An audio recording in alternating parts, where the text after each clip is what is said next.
Ladies and gentlemen, good evening and welcome to your very own lounge rooms for the Oakleigh Cricket Club's presentation and awards for season 2019-2020.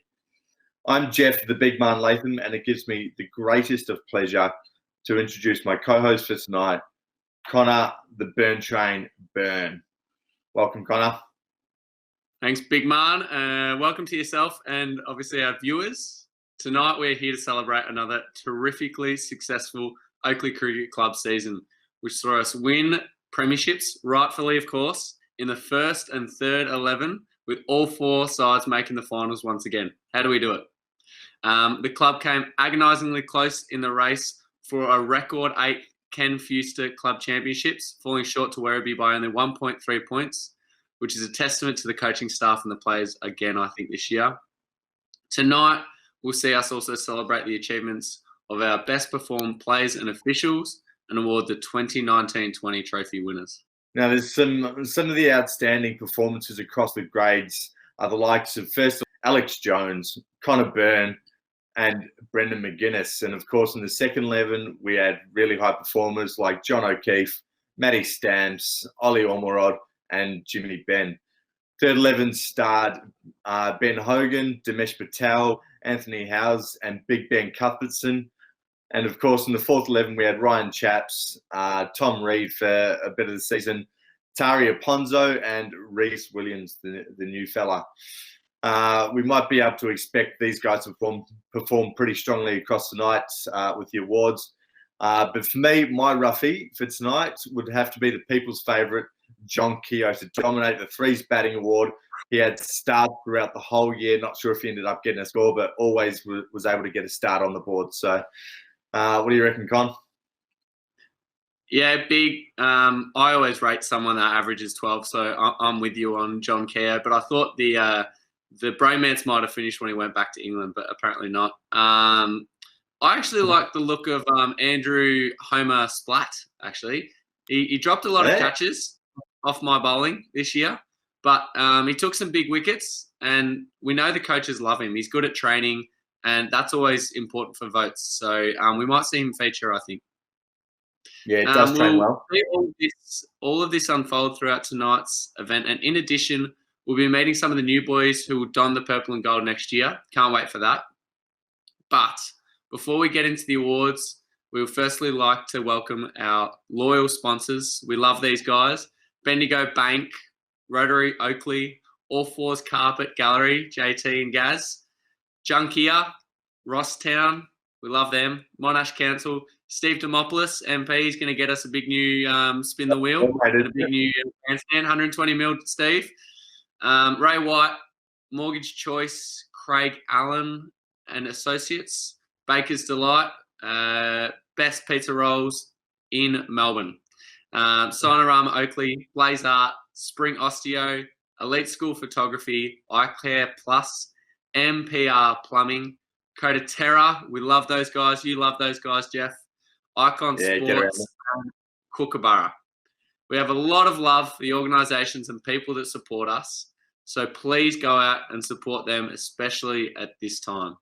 We'd also love to thank all our player sponsors, and of course, a big thank you to Sportscast and Brendan for putting all of this together. Without further ado, please let me hand over to our wonderful president, Peter Webb. Yeah, Peter.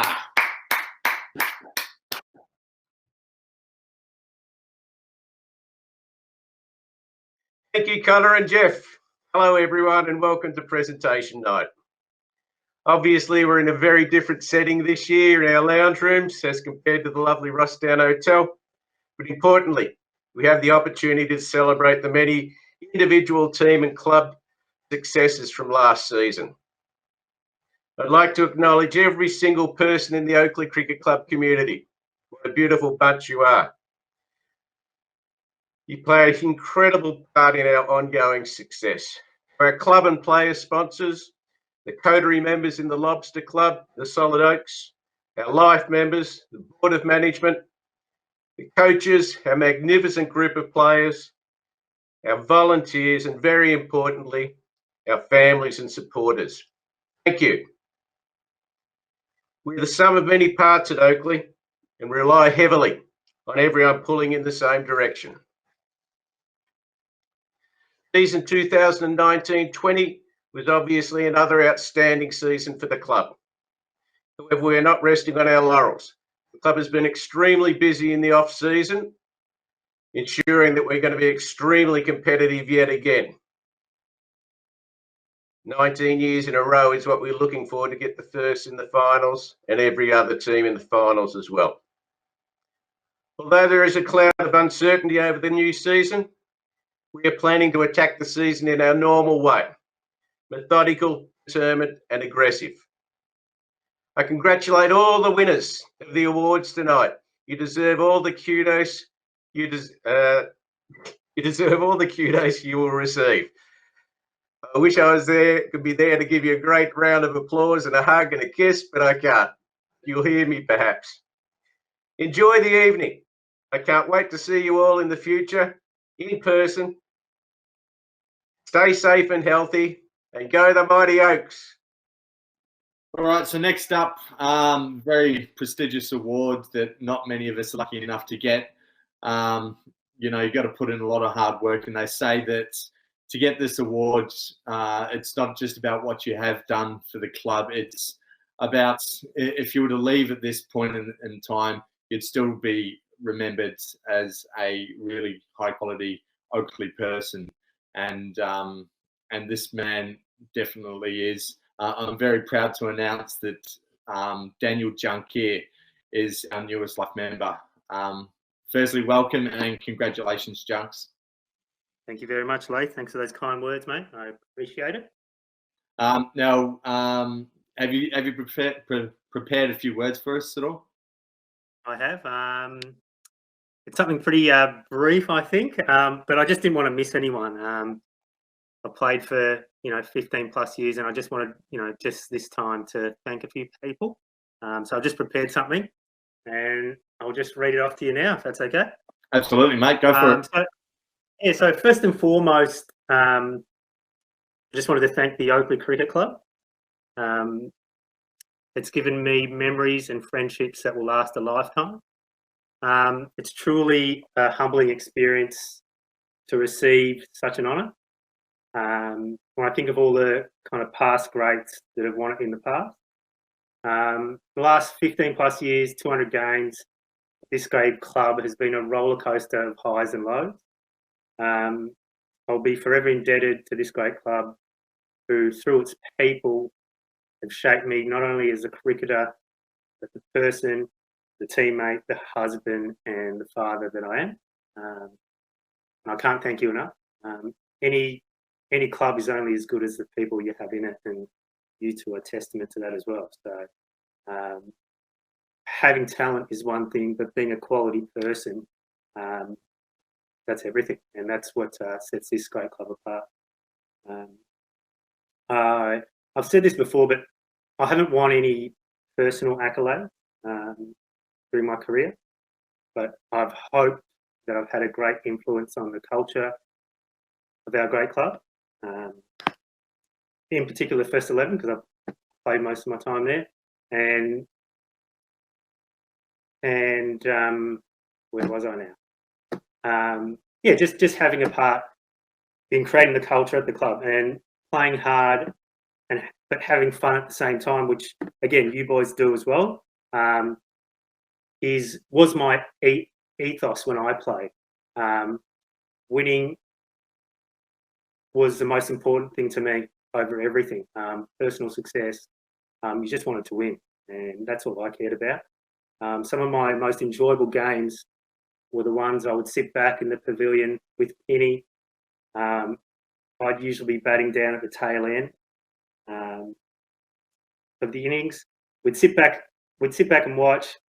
We'd be 3 down with 50 to get, and then bang, bang, bang, bang, bang, bang. We'd head down to the VIP room to get our gear on. Even if we didn't have to bat, we'd be emotionally exhausted by the end of the day, just riding the highs and the lows of the day, willing your teammates to succeed and get us over the line. And that continues to be the Oakleigh way. I'm sure he probably cut 20 years of his life thanks to us, thanks to you guys as well. But I just think winning above everything else, to me, since arriving at Oakleigh, we did a lot of. I was lucky enough to be a part of some very special premiership teams, which are with some super captains play under. Some of them being, I've just got a list here, Rob Burns and Chris Anderson. During my Monash days, always supported me as a young teenager, finding my way as a cricketer. Graham Vipani, who absolutely changed the club and is the big reason for the success and direction of the club and where it is right now. He set standards, and these standards are still around to this day. A key signing that shaped the legacy of this great club forevermore. And because of him, he's made our club the most desired and envied club to play at. So he's definitely a person that has definitely changed this club for the good. JT, as you know, a born leader, knew to be a lad, and then also knew the right times to lead from the front. The greatest compliment I could give is that I'd go through a brick wall for him while he led us. He inspired us all, and was one of the toughest competitors you'll ever meet. It was a pleasure to play with him, and made my experience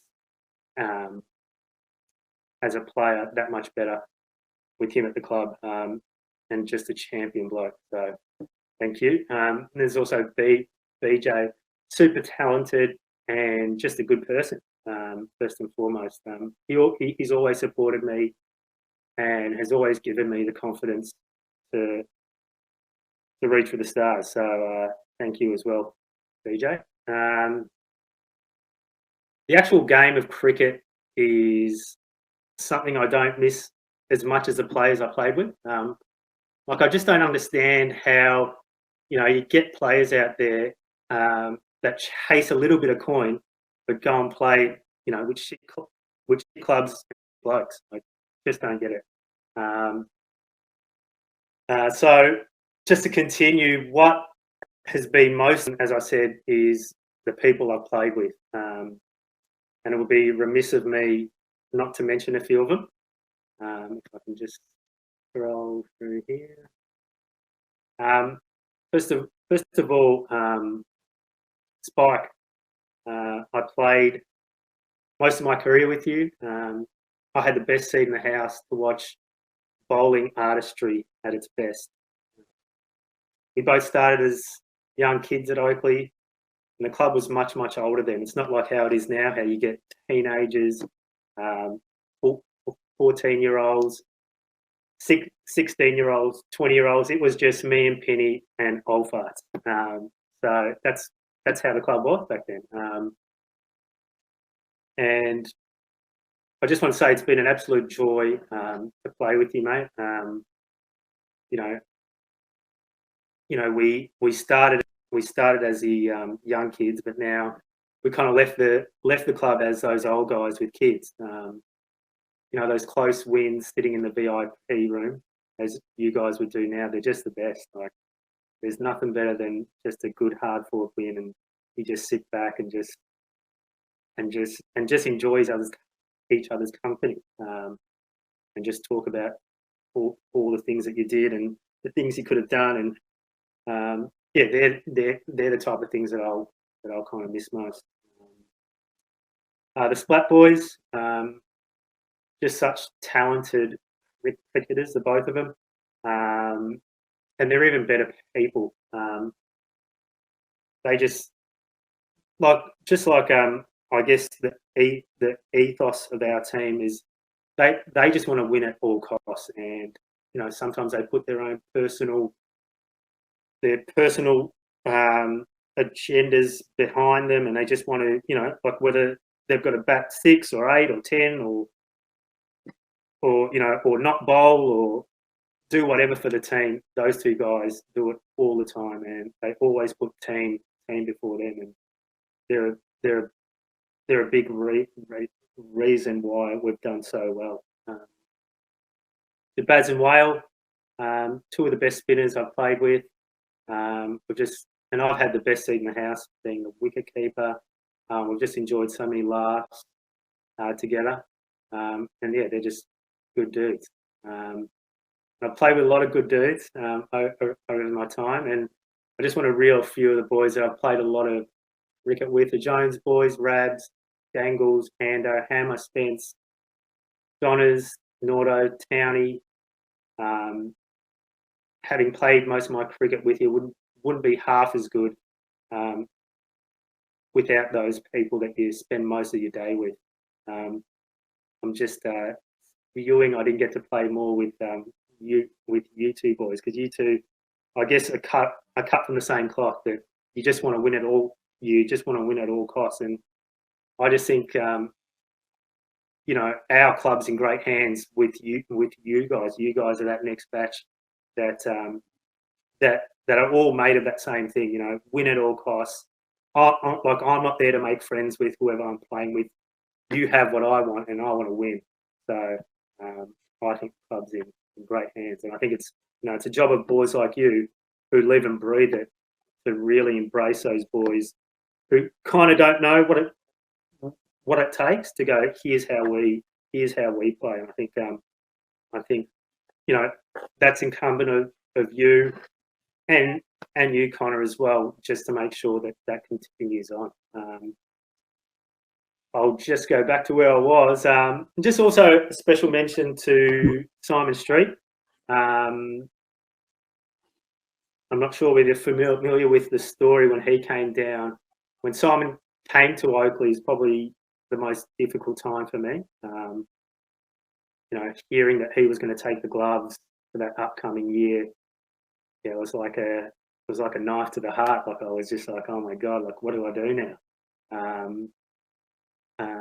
You know, having a player of his caliber do exactly what I do, I did contemplate going, but I just sort of thought, no, this club is too good to leave. So I decided to stay and try and get back into the first 11 as a batter.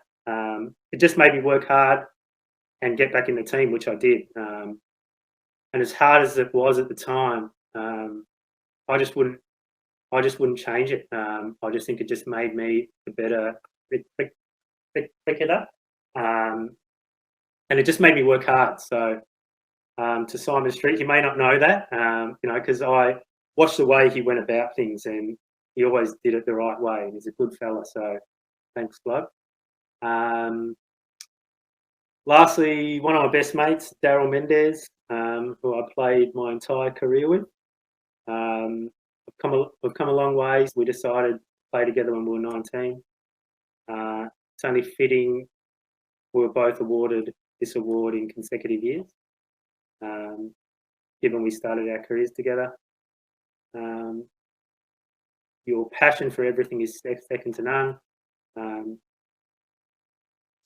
We did not have a lot to say to each other while we're at the club, but just a nod and a look would say 1,000 words, and because we just knew how each other ticked.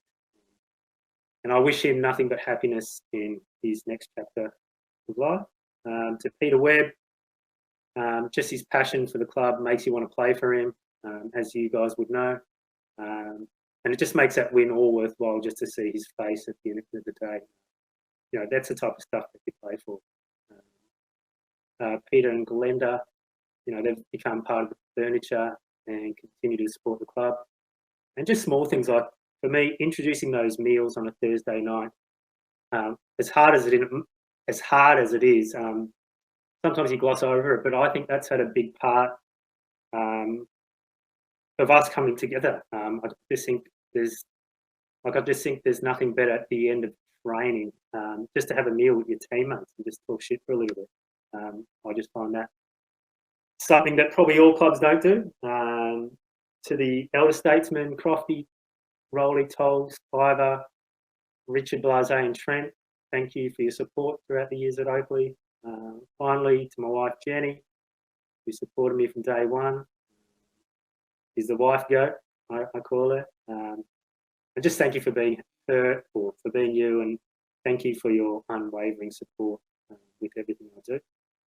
And just to finish, I've said this before, but the things I'll miss the most for the simple things that team sports do. That it's those small things that you take for granted that once you stop playing, you go, oh shit, those times were the best. It's those, those times you get to the ground at 11:20 and you get to the pitch and you just talk with your teammates about what you did last night. Those are some of the best times for me with team sport. When you warm up before the game, just that eagerness to get out there and do your best, like they're the best times. And even after the games, there's nothing better than that.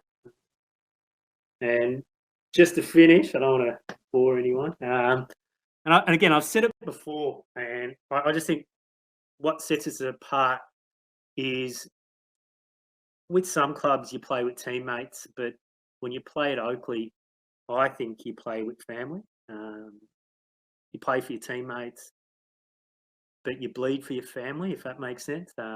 That's the way I felt in all the teams that I've played with. When we go out there, we may not spend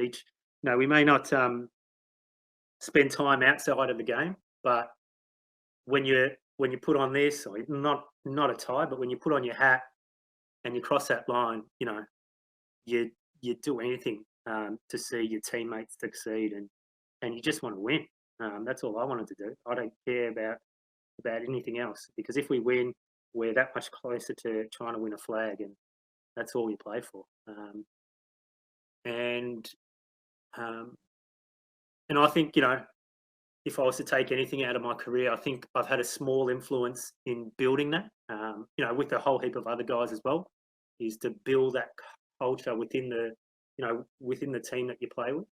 And as I said, I think it's important for Connor, who and yourself, Laith, who are playing in the first 11 now, to really adopt those same principles. And club culture, talent will come and go, but club culture is a thing that will stay forever.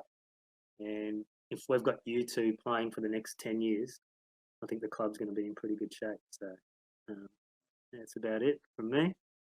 I found this little badge. I made sure I wore it to that. There you go. But yeah, that's it. So, that's pretty much it. Awesome, mate. That's all I said, and very flattered, as I'm sure the other blokes are that you mentioned throughout your speech.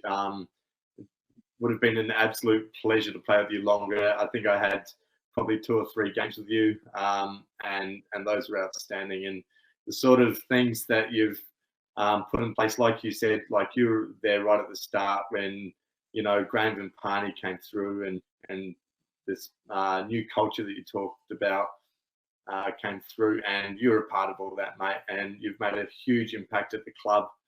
For past players, current players, and no doubt for future players. So we all appreciate you, and I don't think there's anyone more deserving at this time. So thank you very much for the kind words. Really well said, mate. Thank you very much, boys. You boys looking sharp as well. I knew we'd be talking to you, so I had to look proper. Do you have any moments in your career that you remember as being the best highlights? Best highlight? Well, it'll have to be the grand final win against Caulfield. We had lost the year before, and that was kind of a bit of redemption. So that would be the best for me. All right. Following that, another big grand final moment. Did Penny hit that ball onto the stumps, or did he hit the stump with his arm? Oh, he definitely cheated. Definitely cheated.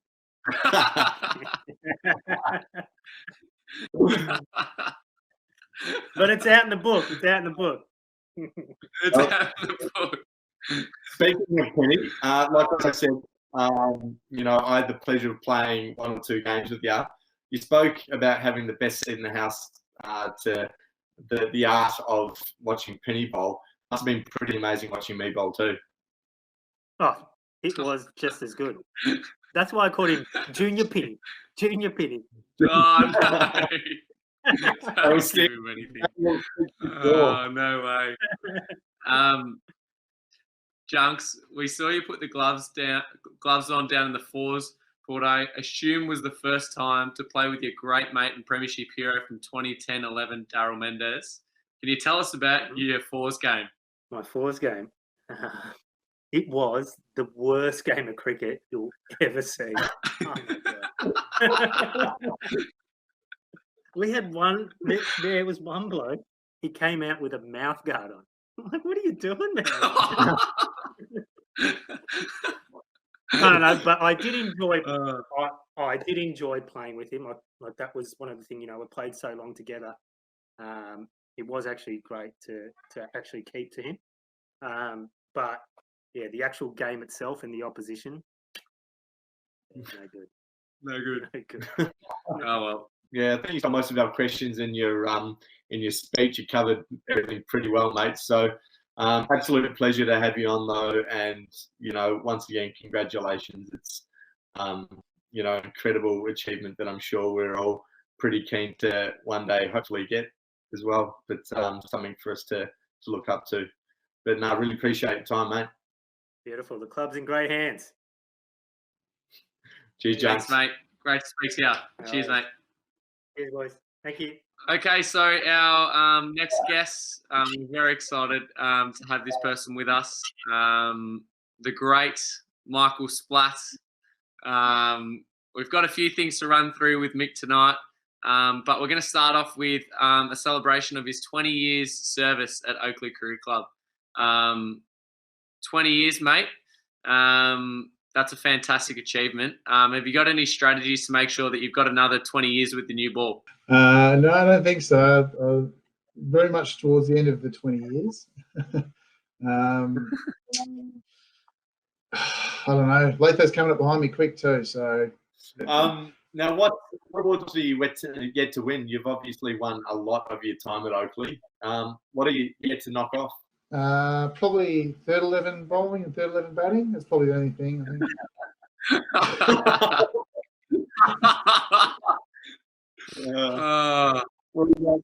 Amongst your very long resume, you've now taken on a spot on the board, of course. Are you just eyeing off Webby's job, or what's the go? President's way too hard for me. I'll just stick to playing on the doing what I can do on there. I'm hopeless talking to people, talking in front of a crowd. So he does an amazing job. So 20 years service. What's next for the Giga Jacks? 21 years, hopefully. Yes. All things going well. All things going well. But obviously the two young ones coming through. So he's hoping I'm around for a few years more. Whether that's playing, probably not. But hope to be around. Yeah. Definitely. Nice. I'll show the kids all my name on the board. Which one would you go with? Which name? They're everywhere, isn't it? Oh well, yeah. I'd probably have to do one a week, one board a week, maybe.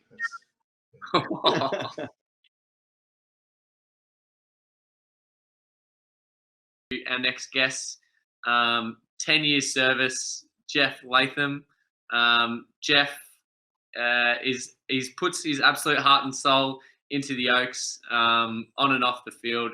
He's really stepped up his service off the field in the last few years, but on the field, he's definitely one of the club's favourites. Using the championship belt, Jeff, we didn't see that as much last year, but it was definitely something that when I came to the club, it was definitely something I absolutely loved. I've never seen someone be that arrogant or audacious before on the cricket field, and definitely an inspiration of mine. So congratulations on 10 years service, mate. Thanks, mate. Appreciate it. So, Big Man, Latho, you're the man of many nicknames. What's your personal favourite nickname and who gave it to you? The favourite's got to be Big Man. The way it resonates around the club sometimes. Every Thursday night when my name gets read out in the first 11 now, which is nice, but there's always a Big Man comes out of somewhere from someone. So it boosts the ego a little bit. I love it. So yeah, it's a good one. Who gave it to me? It was actually, I remember that. It was my first year in the twos. We hadn't lost a game all season, and somehow I get dropped before the first final, get pushed down into the threes, and the twos coincidentally lose their first game of the year. Who'd have figured? But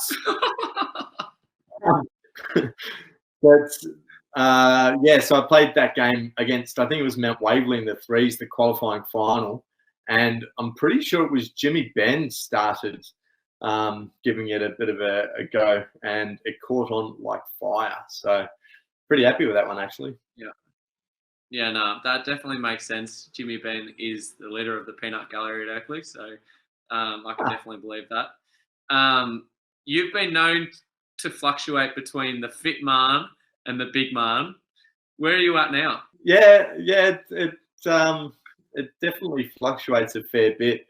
Right now, I'm veering on the side of big man, on a downward slope towards medium man, and hopefully come pre-season I'll be fit man. So putting a bit of work into it at the moment. It's going all right, but still some work to do. But yeah, we'll go with big man at the moment still. That's good. So you went viral through this season, getting bowled, playing indoor cricket with one of the foulest shots I've ever seen. How was being internet famous? How did it affect your life day to day? It was a struggle, mate. It was a struggle. Yeah, it was a shocker, and I really hope Brendan's not able to dig up the footage to put this on the presentation, because that'd be very, very underwhelming. But no, so the worst thing about it was I'm over here from England, and I don't know how it came up, but he said, "Yeah, I saw that video back in England. Like, this thing went international." And he straight away he's like, "Oh, it's that batsman that plays indoor cricket over in Australia." So that's classic. And it's definitely not helped me get the batting order either, mate. So fuming. No, well, you've been pretty outspoken throughout the year about having to bat 11. Obviously, no one's a bigger fan of your batting than yourself, but you managed to prove a few blokes wrong. Dispatching, I think, was the word used. One of the premier bowlers of the comp, 18 off the last over. Tactical by you to leave the last ball of the innings through your legs and let it go for 4 byes. I thought that was a stroke of genius. Can you talk me through that over? Short, but talk me through it. Yeah, no, I'm more than happy to talk you through that over, mate. That's it's an easy one for me. So yeah, we got big. What's his name? Beachy or something? No, it's not. It's Sleepy or Smiley. I don't know. Smiley. That's it. Yeah, so he's supposed to be some sort of rock star. Won a premiership with Carlton like last year or something, didn't he? So some big quick. Obviously, the quickest going around in subbies at the moment, probably ever, really. So pretty top of the line bowler. Yeah, so I went all right. I managed to squirt the first one for 2, I believe, out to deep mid wicket. It was a bit of a change up ball. I was a little bit late on it, but managed to squeeze it out. Anyway, mate, I think that's all we've got time for about in that one. We'll have to move on. So next question, Jaffa. Next question. Beautiful one, drive. Next question, mate. Sorry. I've just been told. Yeah, we're gonna have to move on. So over the off season, we've had 2 offies recruited for next year. Must make you nervous now, being the 4th spinner in the team. The 4th. Mate, I landed. Yeah. Well, I'm third. They're a wicket fall, mate. Hip High Fully, Yeah. I've always said, maybe as an offer, you should bring that in. Look, I think the news about Jack came in first, top order bat, and then I sort of found out he's got a tweak, and worried me a bit, but wasn't too concerned. But when the news of the Pearsons came through, got straight on the blow to BJ. Wasn't happy, but BJ's reassured me that my right arm dippers might be valuable through the season. So we'll see how we go. That's excellent. Now, mate, you rate yourself as someone who should be on the big bucks. Now a two-time premiership player, many premierships for Oakleigh. There's obviously a lot of clubs in sub-district cricket that like to waste money. Have you been contacted by any of these clubs? Waste money? Do you know what my record is, mate? How many flags I've got? I've been here. This is my 10 years service presentation, and I've got. I'm not sure how good your counting is, mate, but I've got 5 medals here. One's still on its way. That's a conversion rate of over 50%. In fact, some would say 60%. So, So, look, clubs looking to waste their money won't bother with me, I don't think. Every year I've got my mate down at Alstonwick trying to recruit me, but ever since I've made the onesie, sort of laid that down because you can't offer me much more than that. But look, I mean, with people like this appreciating me as much as he does, I'm happy to take any offers from anyone watching. Just give us a call. You'll find the details somewhere. It'll be on the club website. It's been a pleasure to host this night with you so far. I love you. We love you. We love having you at the club.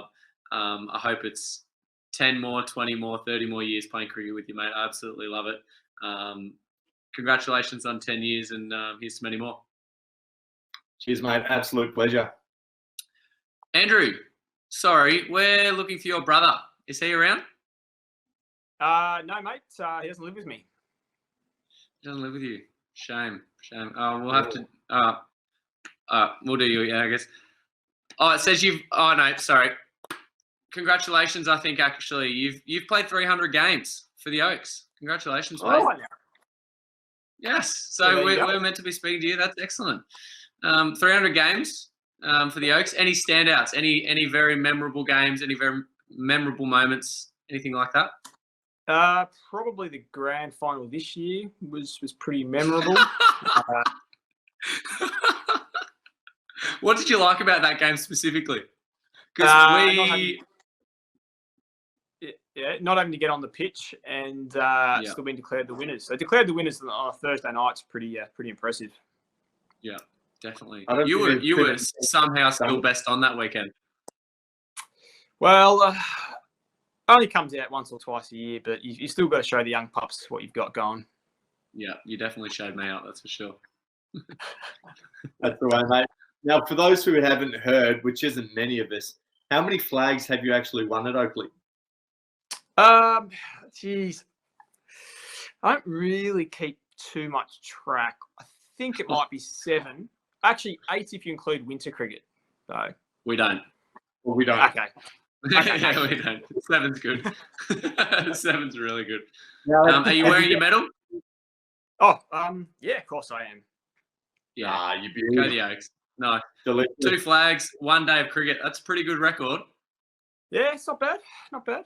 And I made 200 runs across the 2 whole seasons, so even better. That leads me in really well to my next question. You've made a career out of fielding well and having a grouse older brother. Any career advice for people looking for a long and an illustrious career like yours? Yes, make sure you've got an older brother who can play the game. Make sure your mother brings really good scones. Yes. And if you can field, it's a bonus. And that's pretty simple instructions. Yeah. So it's all about support structures then for you. Yeah, exactly. There's nothing about this batting and bowling caper. I don't really know what that is, but just got to make sure people around you know what they're doing. That's On good. that, can we just have a moment just to applaud Glenda and her amazing scones? Well done, Glenda. Yeah. Glenda. You've done it You again. kept me in the team yet again, Glenda. Well done. How long could this Now go on? Now, you any chance of knocking off 400, homie? Knocking off 400. Yeah, 400 games for the club. Well, depends if they'll have me. I'm getting a bit old and long in the tooth, getting a bit grumpy. And you young pups are taking over, so I might have to scoot down to the fours soon and do a fossil, play 700 in the threes and fours. Yeah, well, good luck to you, homie. It's pretty hard playing in the fours. You know, not many of us can win premierships in the fours. I don't think you guys have won one, but I have myself, and I can tell you it's not the easiest thing. But all the best of luck to you anyway, Holmes.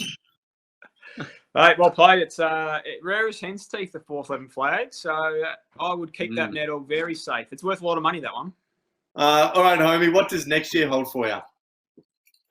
Next year, there's a fair chance I'll be captaining the ones. I might be Premier Cricket next year, actually. No, we'll see.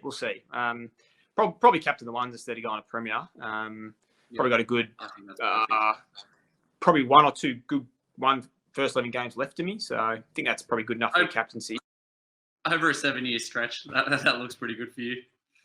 Yeah, it's pretty standard. What do you reckon you could bring to the first 11 that Brendan doesn't? Yeah, well, we both get out cheaply, so that's on par. I can catch in slips. Oh, no, there we go. Not at mid-on, though. You've got my vote. Yeah, I think have you got some keys that you can throw at BJ, Connor, just from try and catch? Oh, shit. We haven't interviewed BJ yet, but I do have my keys ready to go to throw at him over the computer. Yeah, it's good. Very good. Anyway, Home, it was very nice speaking to you. Thank you so much for taking the time. Congratulations on 300 games and hopefully 300 more for you. Thank you, fine gentlemen. Lovely to chat to you. Cheers, homie. Thanks, mate.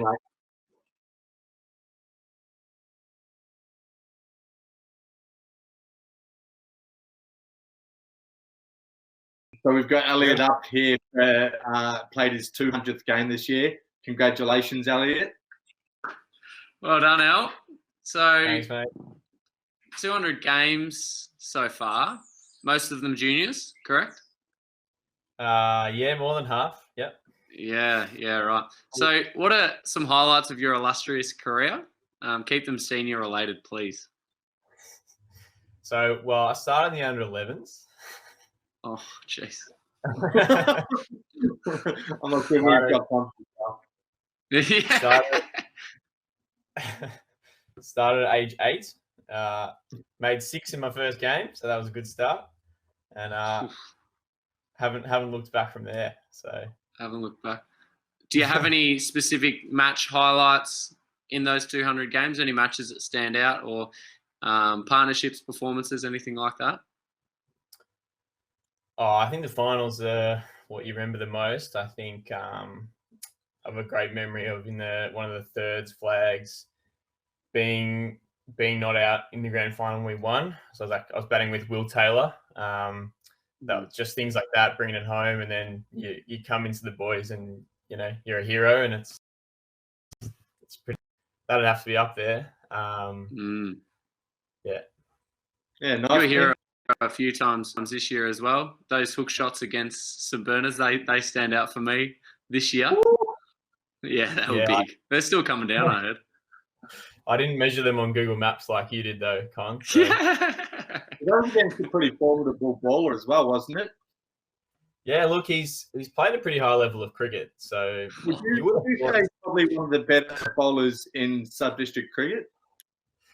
Yeah, I mean, you would have thought his short ball would be a weapon. That's for sure. You would have thought, I reckon if you walk down to it, you can smack it pretty far, mate. to the job for me anyway. First year back, Elliot. First year back after a break. Didn't seem too hard to slot back in. Did you find it difficult at all? No, I really enjoyed it. Like, just in the year off, like, I definitely needed it at the time, but just the coming back to that, I guess, competition, and I didn't play anything competitive in the 12 months off. So just getting that competitive edge back was like, I was sort of itching to go. So that, I think, made it a bit easier because it was like I was hungry and sort of got that enjoyment back. So that's it from me, mate. Al, that's all we've got from you. That's all we need. All right. Thanks for joining us, mate. Appreciate it. No worries. Thanks, Al. Boys. Cheers. Good.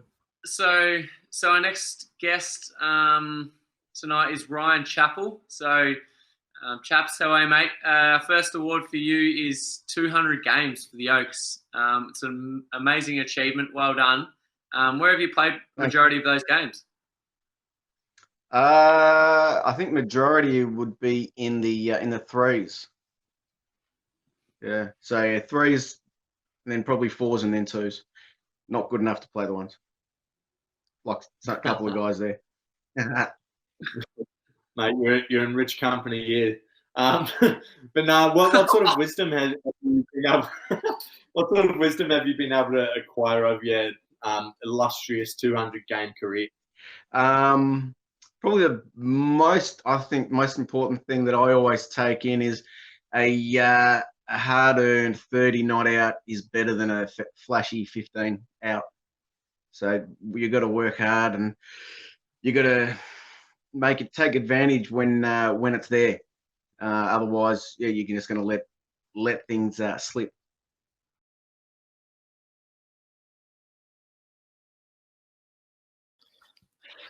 All right, so we're welcoming Nick Turtle Thurgood up to the table. Played his 100th game this year. How you doing, Turtle? Good, mate. How are you? I am fantastic. So glad to see you. It's been a while. Far too long. Nico, 100 games. Yeah, congratulations, mate. Thanks, mate. Obviously, when I met you, you started your career very well with a twos flag and opening the bowling that year under Matthew Norton. How's it gone since then, on a personal note? I've since sort of traded my relationship with the cricket ball to one with the Colonel. So yeah, it's goes a bit of both ways. We have our good days and our bad days.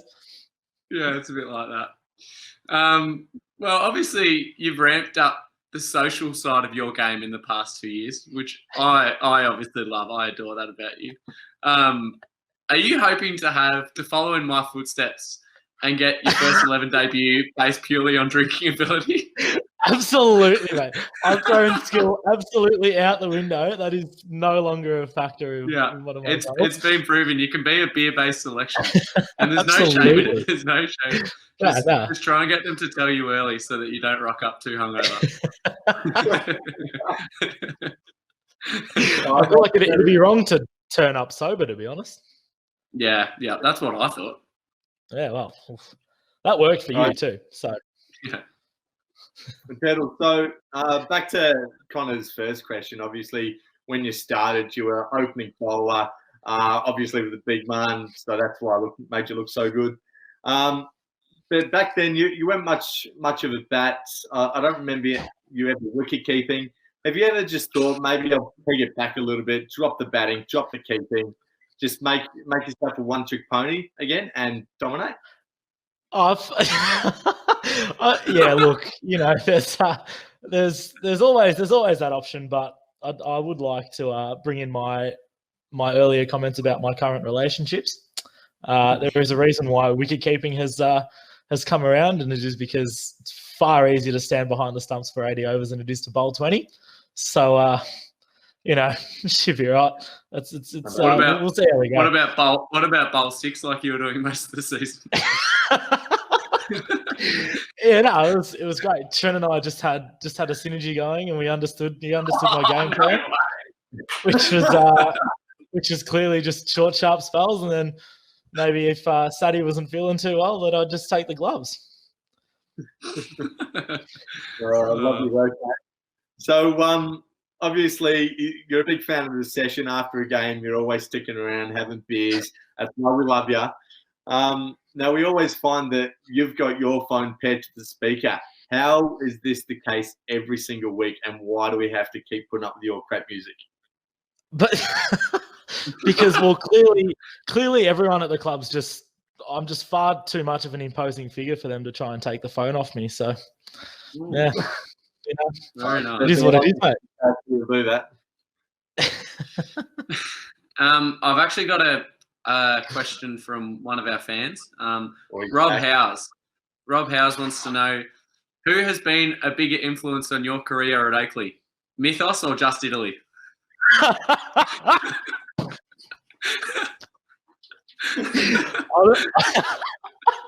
Honestly, the bigger influence, I go to Just Italy once a week and Mythos probably 3 or 4. So yeah. I do see Mythos a lot more often, but usually beer-based selections on Mythos, so it's always a good time. Yeah, of course.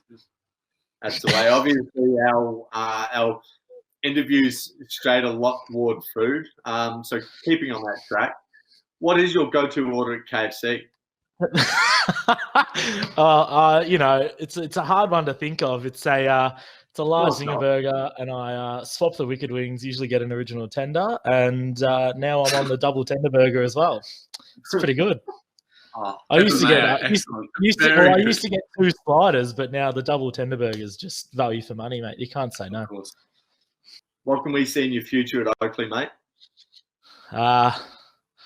Near future or further on down the track? No, hit me with whatever, mate. Honestly, I couldn't tell you. Honestly, I would love to just follow in the footsteps of one Connor Byrne and just make myself a beer-based selection in the first 11. That'd be great. But mate, honestly, that's up in lights. That's what I'm striving towards this year. So we'll just take it one goal at a time. That's the way, mate. Maybe if you stop landing him on the pitch, you could be all right. So following his footsteps, mate. That's a wicket ball, mate. That is a wicket ball. How dare you? I won't have this. No, Nico, it's been excellent to talk to you. We absolutely love you. You're one of the greats. Can't wait for a couple 100 games more with you. Awesome to speak to you, mate. Hope you're keeping well. Absolutely, boys. Thanks for the call. We'll see you soon. Cheers, lad. Catch up. Yeah, mate. Bye. All right. So up next, it's an absolute honour to throw to club legend and life member Alan Stamps. Thank you, Connor. I'm here to award the Oakleigh Cricket Club Outstanding Award. As I've stated, now the last to have my name put on the award for the Outstanding Club Service, and it thrills me to present it to great OCC people. How it works, 5 nominees are collated by the executive and presented to the committee. And I don't have an outright say, because let's face it, I win it every year. But serious, in no order, the nominees for this season: Glenroom, Peter Splatt. Very little needs to be said about P&G. Buddy Miles, Glenda's now Administration Secretary. Peter's assistants at every turn, and let's not forget, they've provided some great cricket skills to do reserve. Ryan Chappell, Rhino's quietly gone over 200 LEC. He took captain role of the force after Darryl's reign. Plus, he's coached the Craig comp for the last 3 years. This has been done over the summer break when most of us are enjoying time off. And also, he does have a young family, which is pretty restrictive. Wendy Rooney. Wendy. The wheels to Webby's... The wheels... Try that again, Alan. The oil to Webby's wheels. She's understanding, supportive, and welcoming to all that take residence up at ACC. She's one of the queens of the kitchen and been there for game day on many seasons now. Let's face it, behind every good man is a good woman. Wendy's great. The Iverson / Latham families. 1 award, 2 teams, 4 individuals. It matters not to me. Let's go through the list. Gary, previous recipient, junior coordinator, sponsor. I think that says enough. Chrissy, supporter, sponsor, chauffeur, has 4 rambunctious males already in the house, and then she took on a resident pom who lived in her spa. Bettina, supporter, mother to Jeff, stepmother to another pom. Kitchen biatch of a Thursday night. I've got to say, I love those 2 ladies. Bettina and Wendy, I'm barred from the kitchen after all these years. She's treasury assistant, wants to coach. When our keepers were injured and one was putting on weight, Bettina was a chance to keep. Big man, Jeffrey, brought his mum to the club. That's it. He's riding on his mum's coattails. No, that's not fair. That's not fair. But if you could wrestle the fossil better, he might have got a few credits. But we know, some of us know that didn't happen. In seriousness, we all know the big man's contribution to social, purchasing, and the fabric of OCC. I love him. He's purple and gold through and through. Jimmy Ben. Jimmy's left us for 6 months. He's gone to the land of the pom. He too's purple and gold. He, like a few others, has realised the need for senior players to step up and to run the club. Jim got into social coordination and has assisted by taking on junior coaching. Honestly, I'll be proud to have all these names put on the board for this year, but I'm not allowed, like I'm not allowed to put on my own. So I'm just going to announce that for this year, it's, I don't want to say it's team, people, or corporation. It's the Iverson and Lathams. Cheers. Matt took away my glass of red wine. Good health to everybody. All right, guys. Congratulations to both families. So we've got the winners, the Iversons and the Lathams. So we'll start with the Iversons. Guys, can you tell us about your time with Ollie in your household for 6 months? How was it having a 4th son? It was pretty good, mate. He was pretty easy, I've got to tell you. He was really, really good with the boys. Probably spent a lot of time in his bedroom out the back there in the spa. Didn't get up till about 3 o'clock in the afternoon and spent a lot of time out there. But he was really, really easy. Just a ripper lad. Excellent. That's exactly what you're after. Now, obviously, you had 6 months also with Zach. Tell us about your 5th son. Yeah, we did have a 5th son temporarily, Zach. Yeah, he does live just up the street, but tended to show his head a fair bit. Pretty funny, actually. We were away at camp. An next door neighbour rang us and said, pardon? You want to tell the story? It's all right. We'll give that a miss. No, we had a 5th son. Yep, he was in and out all the time. That's good. So obviously we want to keep this PG rated, but is there anything that happened during Ollie's stay that was kept quiet from the boys? Is there any inside information you can spill the goss on now that he's left? Not really, to be honest. It was quite entertaining though when a couple of times he'd come back from cricket at about 6:45 with the intention of going out with the boys from Oakleigh, and at about 9:45 you'd get a message from someone saying, "Where is he? He's still getting ready." Yeah. Genuinely. You're right. It was an absolute shocker like that. Nah. He's definitely got to work on that, I reckon, fella. Now, Gazza, of course, you've also put a fair bit of time into the club over the years, running the junior program. Is there anything that you'd like to see, coming from the juniors in the coming years? Ideally, just needs to probably be driven a bit more and ramped up a little bit, mate. So we want to try and grow it, obviously, and get more numbers and make it a sort of, I guess a hub in the area for cricket, and really get some good players coming out of it and feeding through in the team. It'd be great over time. Yeah, perfect. Now, young Sammy, you played your first senior game this year, didn't you? How'd that go for you? Yeah. Just went, didn't bat or bowl, just fielded. Yeah, you got the win, though, didn't you? It was a great time just batting it, just fielding pretty good.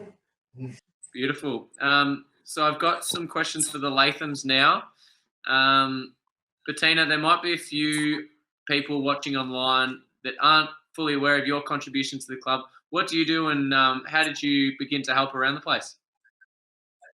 I help out behind the bar on Thursday nights, which I really enjoy. I just kind of landed in that. I don't quite know how that happened. And I do, I'm assistant treasurer, which mainly deals with the Lobster Club. And I fell into that because I asked Jeff one night, he was doing a lot of work for the club, and I asked if I could help him and if there was anything I could do, and he said, yes, we need an assistant treasurer. And that wasn't quite what I meant, but I went ahead and did it anyway. Yeah, so. Oh, excellent. Excellent. No, we love having you on board. Obviously, you had the pleasure of having John at your house. If you could guess, Bettina, how many kilos of KFC did Jeff and John consume during their summer? Oh, it was a lot. I would be going for probably about, well, at least 50 kilos. they are outrageous numbers. Definitely a couple big eaters. How's the house now that John's not home? Is it a bit quieter? It certainly is quieter, and there's no stuff of his left downstairs. The rule was that they could do what they wanted upstairs as long as they kept everything upstairs and nothing was downstairs. But John kind of left everything just spotted around the house. He's a shocker, absolute shocker. Is there anything that happened in John's stay similarly that we should know about? Any gossip? Latho, feel free to throw him under the bus with this one as well. Anything the boys should know? Have you got anything? I think Jeff's probably got more than I have. Everything that I know of, all you guys know anyway, because he couldn't keep a secret if he tried. Nah, he's an absolute sucker. For a bloke that got mad at a lot of people for not keeping his secrets, he had the loosest lips of a bloke I've ever known. Yeah. I can only think of things that Mum doesn't know from when she was away for a weekend or something. So. We might keep that quiet. I don't know. We'll keep them quiet then. We'll keep them quiet. That's good. All right, guys. It was great having both of the families on. Oakleigh really appreciates everything that you guys do, having the young fellas over, but then everything you guys do outside of that as well. We really appreciate. So thanks very much, and we can't wait to see your families next year. Yeah. Thanks very much, Connor. Cheers, guys. Thanks, Connor.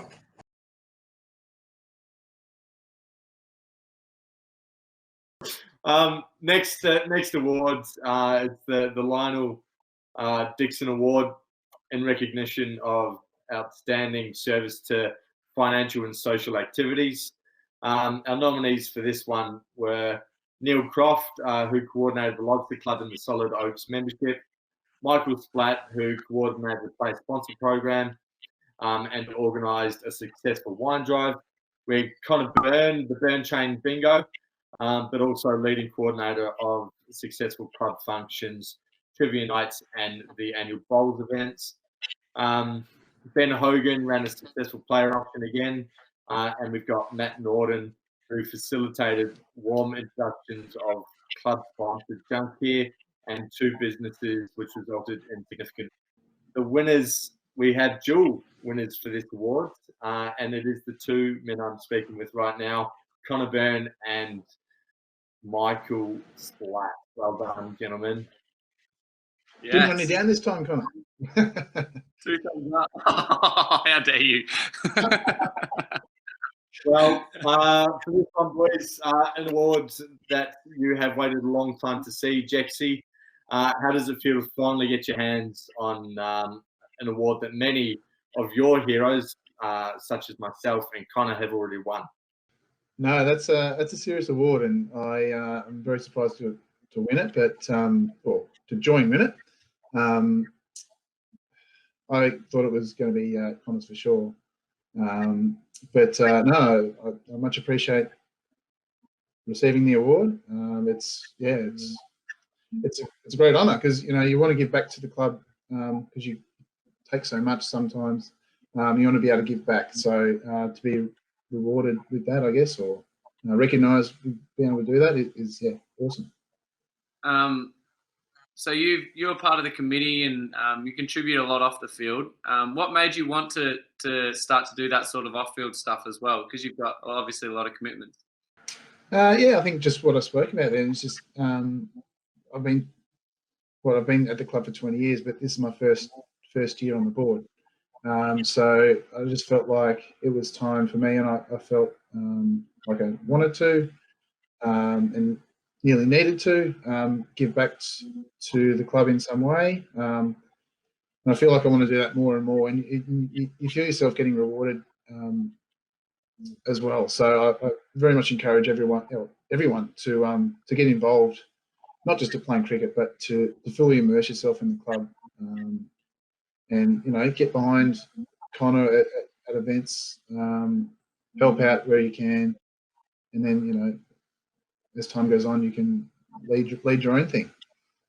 Nice, mate. And obviously, there's going to be the younger generation, the ones that are coming through now. There's going to be guys that are going to want to put back because they've got so much from the club. Have you got any words for those youngsters that are looking to put their hand up and say, I want to contribute? The only thing I'd say is to do just that if you want to, because I find that people aren't really asked sometimes. So if you feel like you want to, definitely put your hand up, because there are jobs to do. There are people who want your help. And as I said, it brings your self-worth up. To help to give back to the club. So certainly don't hold back in putting your hand up. Awesome, Jexy. Well done. Now, Connor, second time winning this award, of course. How does it feel not for Jexy? Well, yeah, it's one of those ones. To lose to someone like Jex, the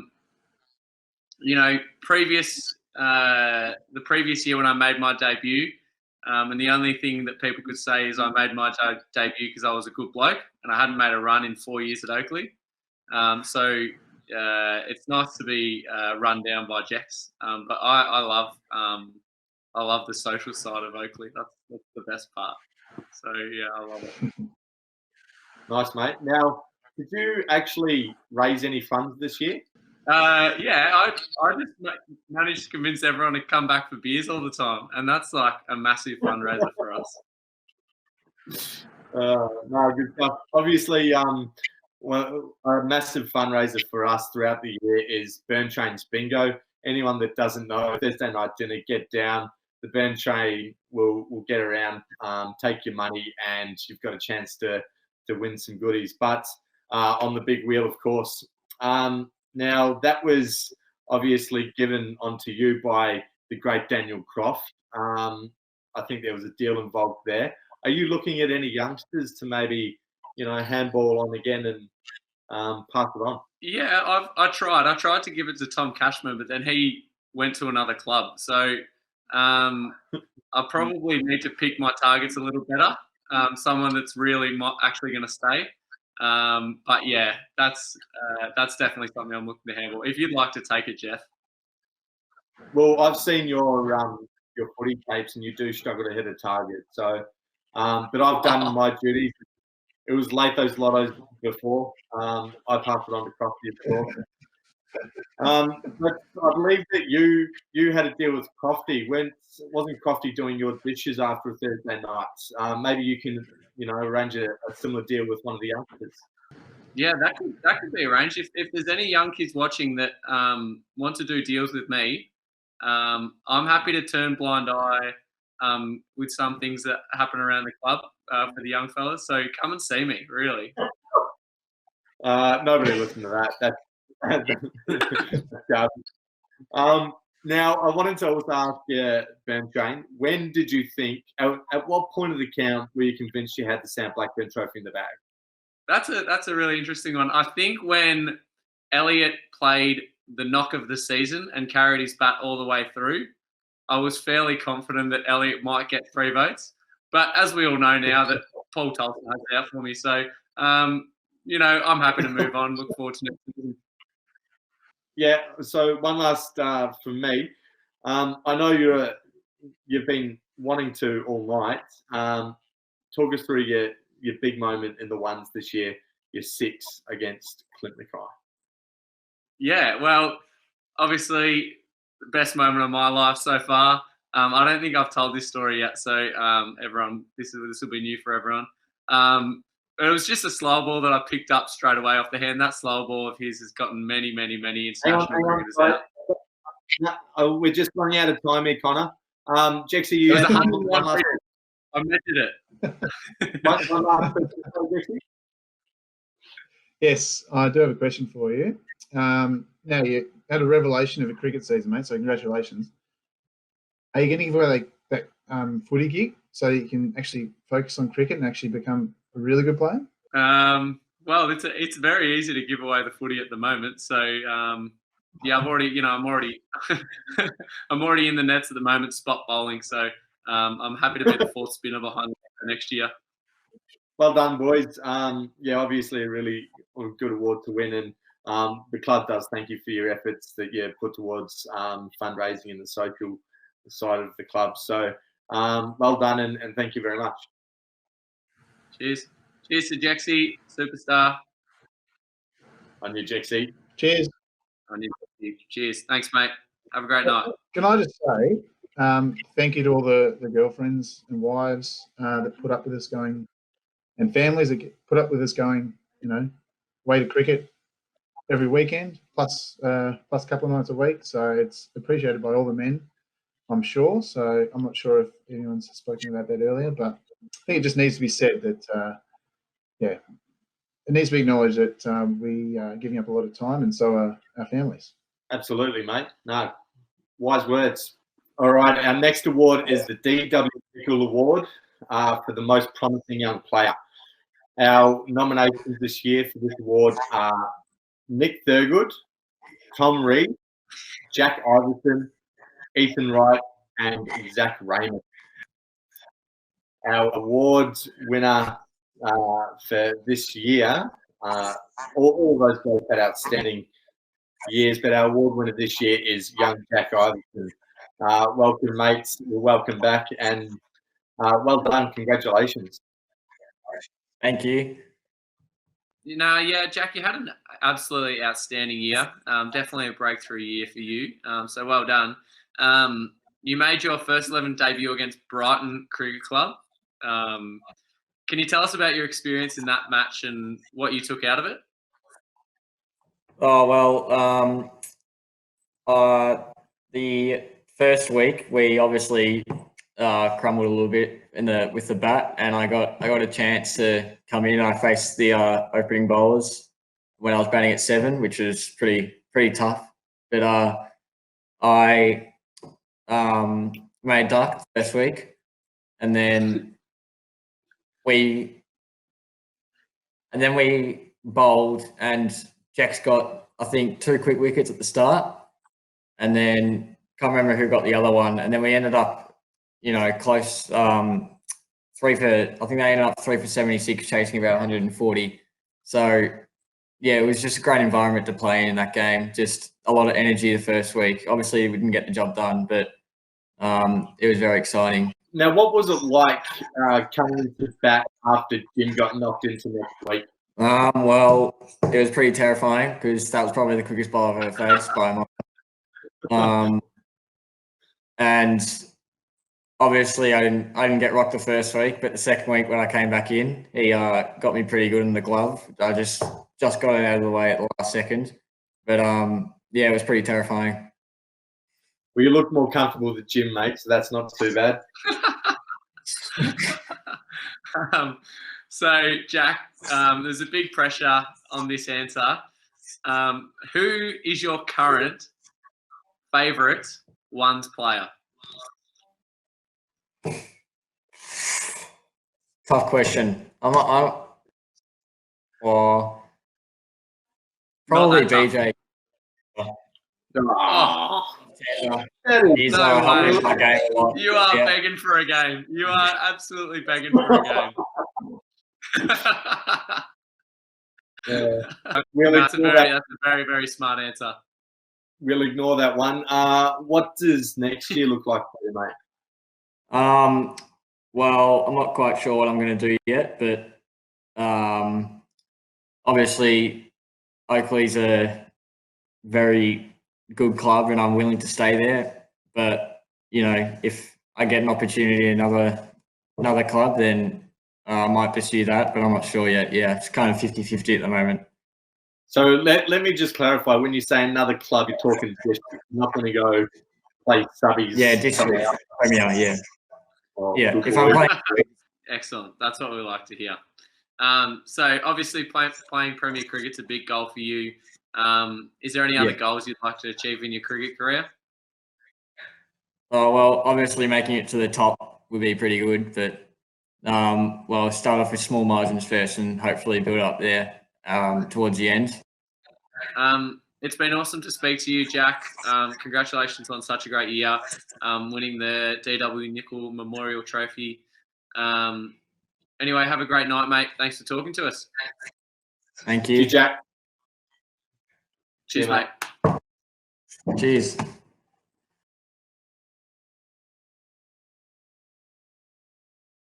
Obviously, we had this award done after the last round. The Sam Blackburn Trophy. Congratulations again, mate.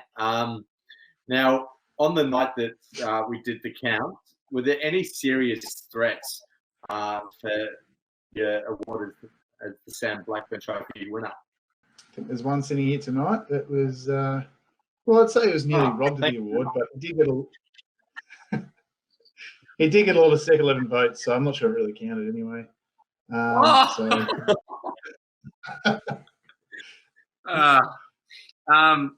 no, I'm actually yourself and Alex, and potentially like Ben Cuthbertson or something in the threes. Yeah, but good to get it. Absolutely. I've actually heard rumours, Mick, this year they're engraving the award Michael Splatt brackets Paul Tolson. Must have been nice having the votes giver in your corner this year. Yeah, for a change, hasn't been for the last few years. So. Draw me a river. What I finished with? Was it 2 or 3? 3 voters. Thanks, Paul. But, a couple of 3 voters. No, I'll run you over, but I'm not an exciting count anyway. Yeah. Now, actually, just a personal one from me to you. Obviously, you're a frontline bowler. How did you get BJ to bat you up the order? I can't seem to crack it. You got to talk to him softly and quietly. You just got to know his little touch points. No, like, I think you just like a puppy. No, I just keep getting ready, mate. That's all you got to do. That's all you keep doing. And it might take you 2, 3. It's already been that long, hasn't it? But it might take you 5, 6 years. I don't know, but you'll get there. I think you'll get there. Mate, I'm getting if not 9, maybe poisoning, but that's all right. Now we'll move on to the next one. Of course, the big one. I think you've won the Val Holston Trophy. So congratulations, another one for you. How many Val Holtons have you won now? And do you have a few more up your sleeve? I think it's 5. And by I think I know. So, but yeah, well, I don't know. Can't really say much. I don't think I'm that good a player, but it keeps coming my way.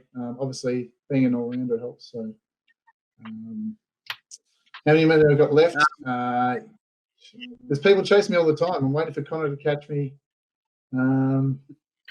BJ's always around the mark. Yes. Big man, probably not that high enough, mate. There's a few new players in the club, which might hinder. Obviously, for the Oaks, an excellent year, back-to-back.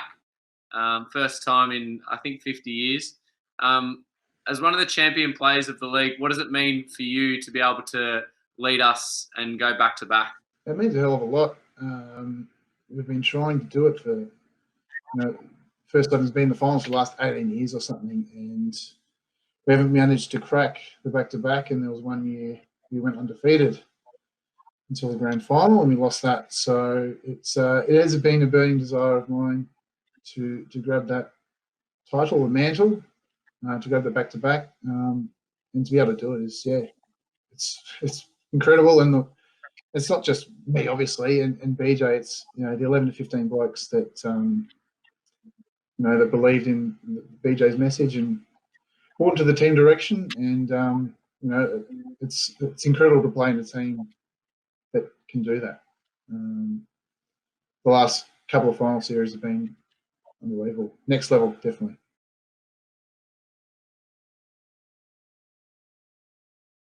All right, now we've got the Peter Newton Trophy. Obviously, it's points between the 2nd to 4th 11s. Our winner for this year is Anthony Howells. Congratulations, Tone. Well done. Thank you. Tone. Thanks for joining us. Obviously, you had a few struggles early in the season. We weren't quite able to impact the scorecard the way you might have liked to. How'd you turn your season around, mate? Change of captains, that definitely helped. Helped the season, but earlier on in the year I had a few injuries. I did my hammy, and I wasn't really fit coming into the season. So I don't know, with a great diet and bit of hard work out of the cricket, I came back after Christmas and was pretty fit, and I wanted to prove some people wrong, I guess. Yeah, well, you're on the bike for a bit as well, weren't you? Yeah, in October I did a ride for charity and ended up notching up 600 kilometers in a month, I think. So that definitely helped the fitness and losing. Yeah, that's incredible. Excess kilos. The big man could probably take a leaf out of my book and go for big a man ride. a measure of 12,000. Take it easy, boy. Take it easy. Now, Tone, you're obviously quite loved up at the moment. Would you say that this has been a big part of your successes in this year? Definitely the diet side of things. I'm now a practicing vegan that doesn't eat vegan the whole week. Right. Elliot Fabris would love this one, actually. Probably 5 days a week. I don't eat meat, and then when she's not around or I go out, I sneak in a couple of HSPs. She's definitely listening right now, so I'm in the bad books. Yeah. I mean, that's good. It's worked. I've lost 25 kilos since we started dating, so I can't really complain. 25 kilos. Wow, that's really good. Yeah, I'm low 90s now, which is a first in many years. That's good. Oh, that's good. All right. So you've now had success in both the winter and the summer forms of cricket. Do you get more pleasure in bullying the 14-year-olds in the warmer or the colder months? I'm actually really cut that the winter season at the moment's not on. I was, pre-season was done winning a flag in the threes. I was ready for a massive winter season. So pre-season. I actually love the winter cricket because I get to open the batting and open the bowling, so I do whatever I want. It's handy being captain. It's handy being captain. So I'll say winter, but the competition in summer is definitely better. So it doesn't really matter. All right. Just want Obviously, you're looking after a lot of the younger kids coming up in the winter cricket. Have you got any advice for them who might want to play? Yeah, and you've had presented. cricket. No, have you any advice for the youngsters coming up who prefer the summer game? They've definitely got to give winter a try, I think.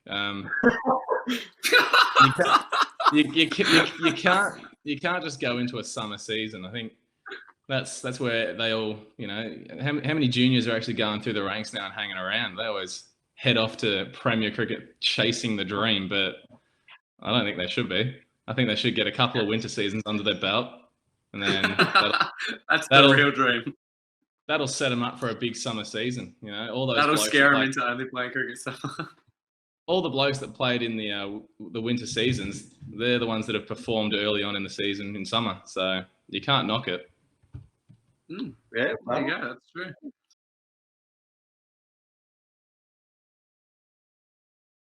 You got the award for the best 2020 player. Oh, okay. So well done. Congratulations. Oh, thank you.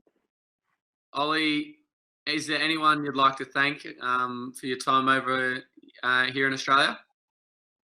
Oh, 100%. First of all, goes to Norts. He's the one who's actually helped all this, especially talking to our chairman, which is Trevor Bailey.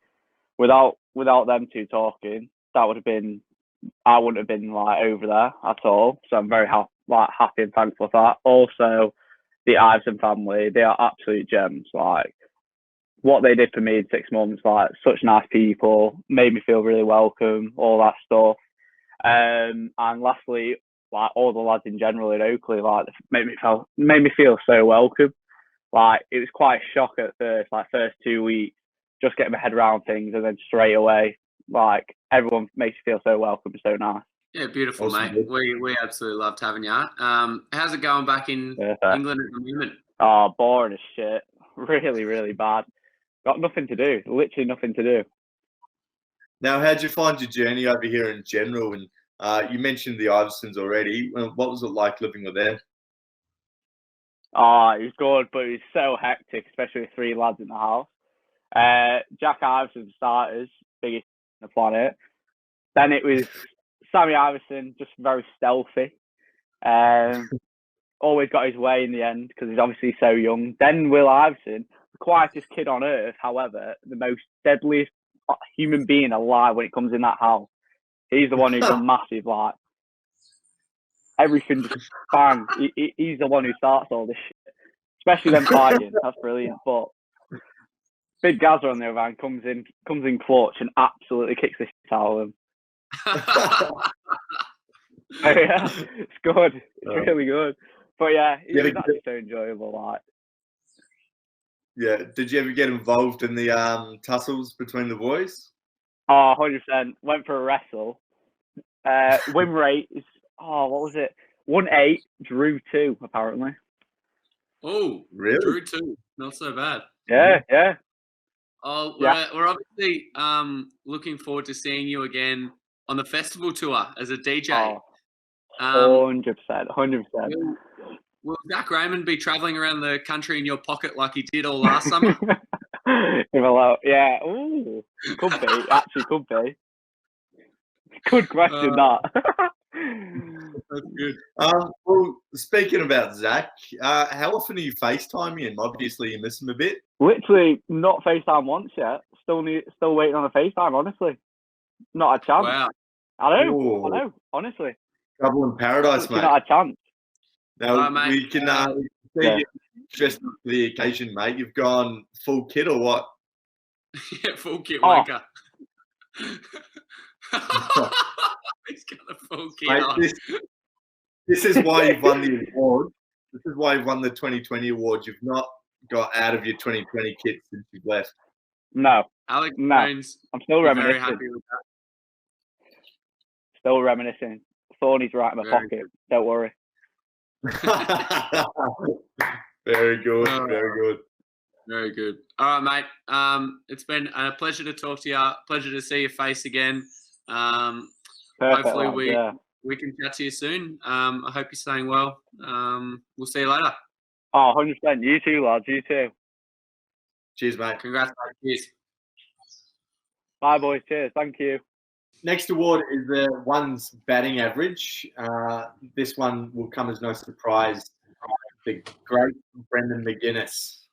Well done, mate. Congratulations. Oh, thanks, Latho. Thanks very much. Appreciate it. Skipper, back to back. How good is that? Back to back's a pretty good feeling, mate. It doesn't matter how you get it in the end. I guess it was obviously a disappointing way to finish the season, but yeah, to be back to back premiers is a fantastic achievement and something we haven't done in 50 years. So it's a huge accomplishment and a credit to the boys for sure. There's a few blokes around the club that are a bit me.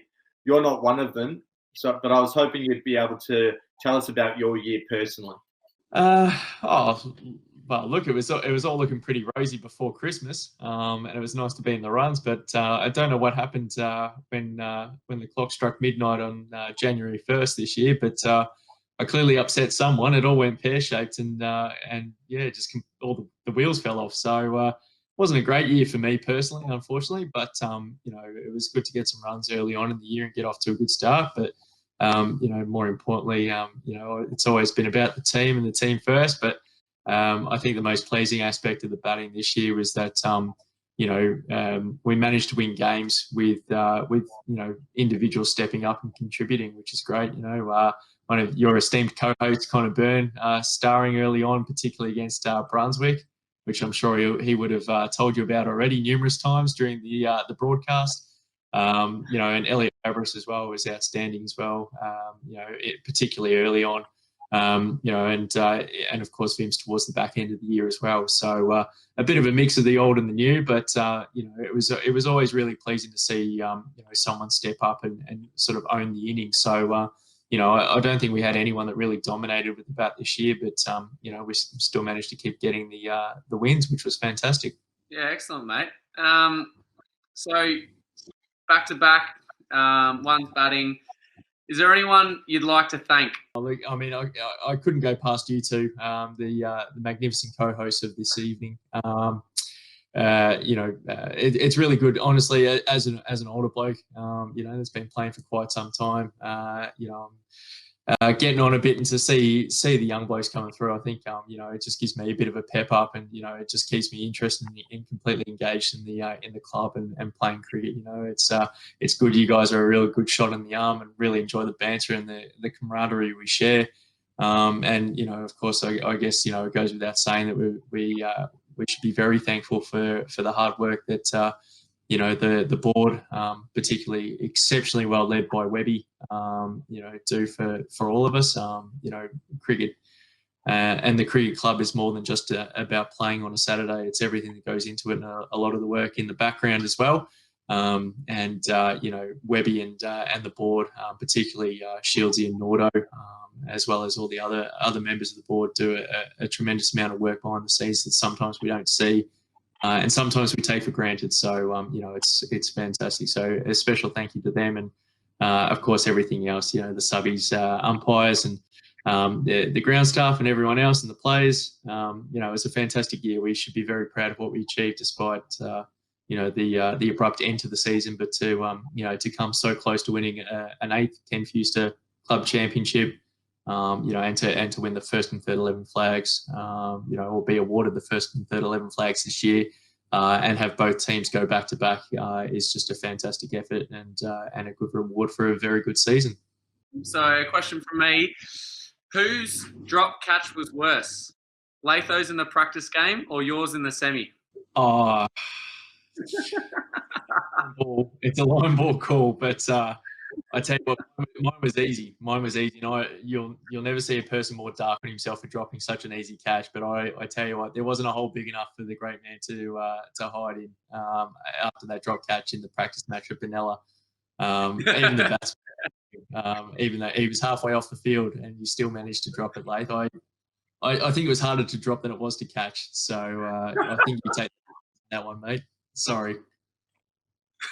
Well, I maintained that was still a tough catch. I mean, the variables and the conditions were all over the place. Plus, I hadn't had a run out in years, so I thought I'd, get a quick one in. You're right. Tough conditions, absolutely. It was a bright 25-degree day, perfect weather for cricket in September. You're right, mate. Adverse conditions. We'll leave it at that, eh? Some would say that, but everyone knows I'm a big indoor cricketer, and we often play indoor cricket when it's raining outside. So I'm pretty good in those conditions. Anyway, moving on.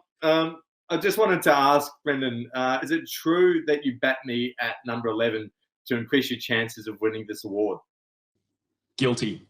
Yes, mate. It's a well-known fact that you are the best batsman in the club and possibly in the competition. So I'm trying to do myself a favour because for purely selfish reasons, I just want my name on the board next to Webby. So I've got to do what I've got to do. And sorry, mate, you're the scapegoat in this instance. So, but you never know. You're lucky to be city. You could make your way up the order later on, or in future seasons, or maybe this year. Who knows, mate? We'll have to see what pre-season holds. So I hear there's a pretty awesome and a pretty ferocious coaching panel in place next year that'll will be asking some serious questions to the batsmen this year. So maybe it's your chance to put your hand up.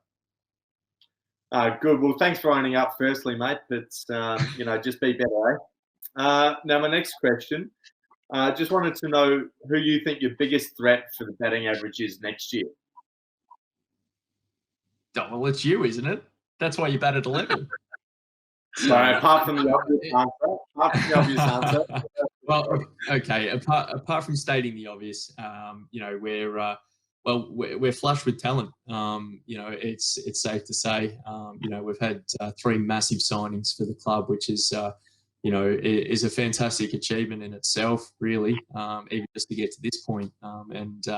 Having spoken to all 3 of the boys, I know they're all just chomping at the bit to get stuck into the season and meet the boys and, really get started with cricket season. But I think it's probably it's up to one of those 3. I think, unfortunately, my reign of batting averages could be done, but the challenge is there, which is good. So it certainly keeps me motivated. But look, who knows?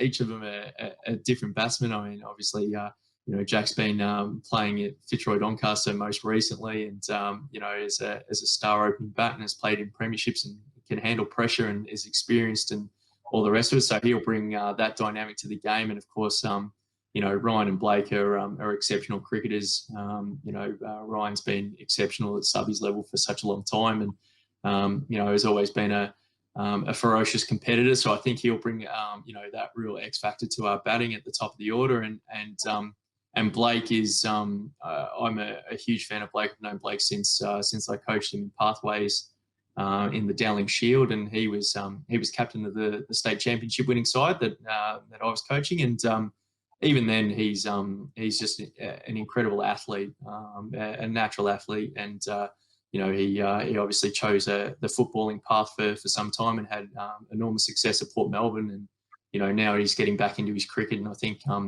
even to his own admission, he hadn't had a full pre-season and things like that. But you could just see that he has all the faculties of an outstanding cricketer. And I think for me, he's going to be one to watch it for all the Oakleigh fans over the next, 5+ years. I think he'll be an exceptional cricketer and a real value to the batting in our defensive or a three-peat, I should say. Now, you've already touched on a fair few things next year and going forward, but what are you looking forward to most in the coming season? Oh, it's a good question. I think for me, I'm really looking forward to the competition. With 3 new recruits to the club that really strengthen our batting. I think the overall competition in the senior squad is going to go up a few notches, which is great. And it's a fantastic problem to have. As the captain of the side and coach of the club, it's a really exciting time for the entire squad. And I think just the experience that those guys bring as well will obviously rub off on the guys in the lower grades and hopefully bring them up a level in the way they approach their training and game day as well, and bring that little bit more professionalism. But I think at this point as well, having been sat inside and for as long as we have, it's bordering on 2 months for me now. I've been working from home and cooped up inside. So I think everyone, the most exciting part about next season will be when the season actually starts and we have a definitive start date and we can get stuck into training. So, Clinton and AJ and myself have been working on plans for pre-season, which is all very exciting as well, and trying to get a plan in place despite not knowing what the hell's going on. So that's a bit of a challenge this year, but I'm just really looking forward to getting stuck in. I think we've got a lot to play for, to win a three-peat would be an amazing effort for a group that probably not a lot of other clubs rate, or have rated in the past. So I think we've got a point to prove, and the best part about it as well is that it's going to be a new look team with those new additions as well. So I look forward to seeing how they they fit into the group and how we all bond together as a team, and hopefully we can take that formula all the way to to more flags and a club championship, and we'll wait and see what happens. But I'm really excited. I can't wait to drop an absolute stash of cash on some new cricket gear and get the new purples purchased, and really keen to get started. Well, nice one, mate. It's been awesome talking to you. Congratulations on another great season, back-to-back skipper.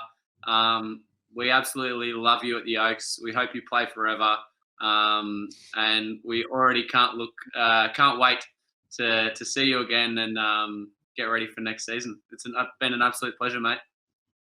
Thanks a lot, boys. Thanks again, and all the best for the night. Thanks very much.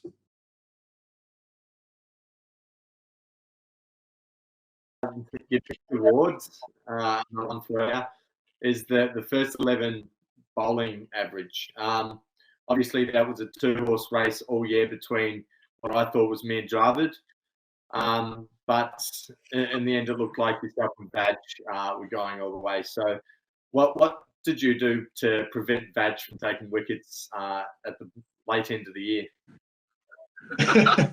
I got my choice of ends, so that always helps. Kept Milo out of it as well, so just doing the little things. I thought AJ was going to get it, and I had hit some real purple patch at the end of the year and managed to sneak it off him. It could have gone either way, and certainly Alex is a deserving winner as well if he could have pulled it off. So, but Alex, another one you have to catch me on. Bad luck. Bad luck, Alex. Obviously, a formidable partnership up the top with you two. In your 20 years, who's your all-time favourite bowler to bowl in a partnership with? It's hard to go past the left-hand, right-hand combination, but it's also hard to go past probably the greatest bowler of the last 20 years, definitely. But if not Oakleigh's history in Pinwell, I learnt so much of him. I don't know, but I'm not as reflective. I wasn't as reflective back then as probably I am now. So I don't know if I can give it a definitive answer there, but certainly lucky enough to bowl with some greats of Oakleigh, definitely, and of the comp. So I've actually heard a rumour. Rob House told me this rumour actually, that you're renting out space on Andrew's mantelpiece for your trophies because you've got too many and his is fairly barren. Is there any truth to that rumour? Well, just look above me.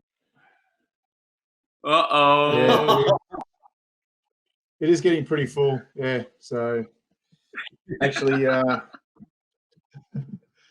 Em actually told me last week that I had to put them away. So I know Gareth will feel my pain there. So,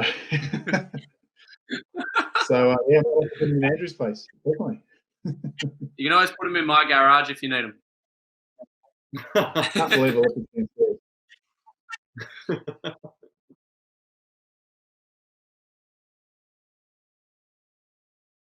All right, so our next guest, all the way from England. I'm very surprised that you have Wi-Fi access in the barn that you're living in, but for the twos batting average for last season, we've got Jimmy Ben. How are you, Jimmy? Good, boys. Good. How you doing? Yeah, mate. very well. Mate. Congratulations on your average, mate. I Thank know you. you're always very proud of your own stats. That's good stuff. Did you even hit a big boy this year? I did hit a big boy. I hit a few. Probably in the only day I made some runs, as you can see in my statistics. I think I hit a few big boys that day, and then struggled to hit little boys from there on. That's all right. Now, rumor has it that you didn't actually know you were winning this award. Is there any truth to that, and why did you make that up?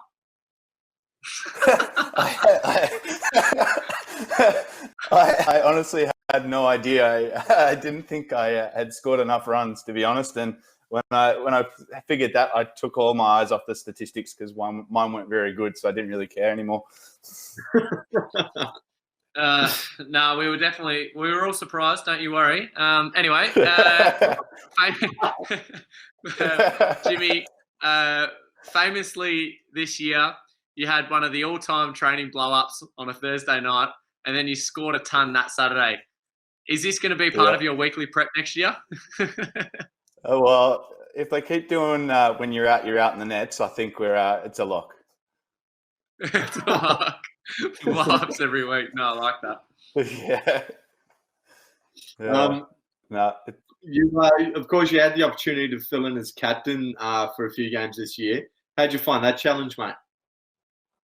Oh, it was good. I think it changes your perception on what blokes are doing when they're sort of in the team and how they're acting. You appreciate a lot more what the captains at the club have to do with the man management and then dealing with the stuff that gets thrown at you during the gameplay. I remember that first day when Trent did his hammy and he came over and just sort of said, "Well, Jim's captain." My head just started spinning, and it's a big change. But I think I did all right at it, and hopefully it's something I can get the opportunity to do a bit more of in future. Yeah, you had a decent record, didn't you? Yeah, it was pretty good. I didn't lose a game, and then the Trent came back, and the Commodore lives on. So yeah, look just can't say too much more. The results speak for themselves. All right. So Jim, you've obviously gone to England for the summer to play cricket. How's the season going so far? The weather's actually been tremendously good for cricket, which has been very disappointing. Lucky you picked this year then. Wouldn't want to go over and it's raining every week. Yeah, I know.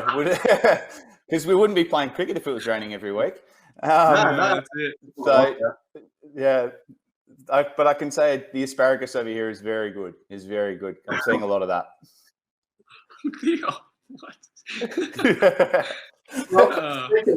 Of course, you're out on the farm. How is the nightlife out on the farm?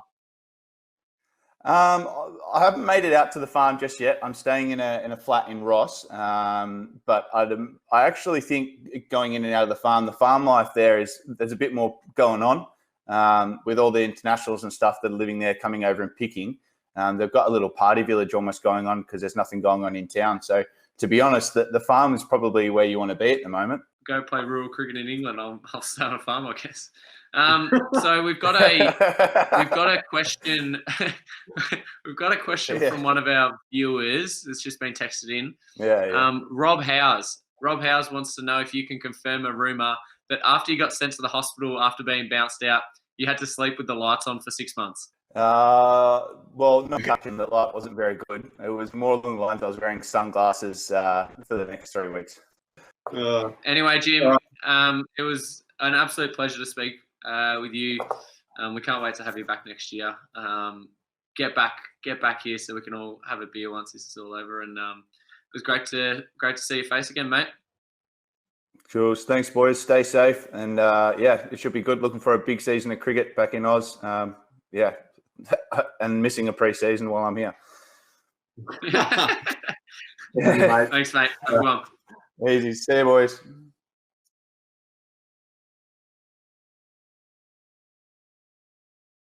Now for the twos bowling, very tough one to get. Very, very good bowlers have come second in this a lot in the past. But our winner this year is Matthew Stan. Impressive all year round. So congratulations, Matty. Thanks, boys. No, I appreciate it. All right. So firstly, this would be pretty long overdue, wouldn't it be? How long have you played? Well, when did you play your first twos game? First twos game would have been, maybe 2007, 2008, something like that. Yeah, it's been coming for a while. I've had a couple of cracks at coming second. Yeah, yeah. As we all have, mate. I'm sure Connor would have as well. No, yeah, you're following in my footsteps. I won this one last year, so I'm happy to pass the baton on to you there, Stampsy. We're esteemed company. So, Matty, seemingly unstoppable in any grade that you play. Should we expect to see you pushing into the breeze for the first 11 next year? It's a pretty tough bowling attack to get into, boys. I would have thought, as Latho knows, slogged his guts out in the twos for a while. So certainly if the boys come knocking, I won't be saying no. I didn't know you bowled into the wind. Was that an admission that yes, you would? Whatever helps the team, Latho. I've been giving Turtle the breeze all year, so you got to look after the boys. Gee, unheard of. But I wanted to ask. Obviously, you're known around the club a little bit for your big bags of wickets. No one takes big bags like you do, mate. What's your secret? Probably playing a grade lower than I should, Jeff.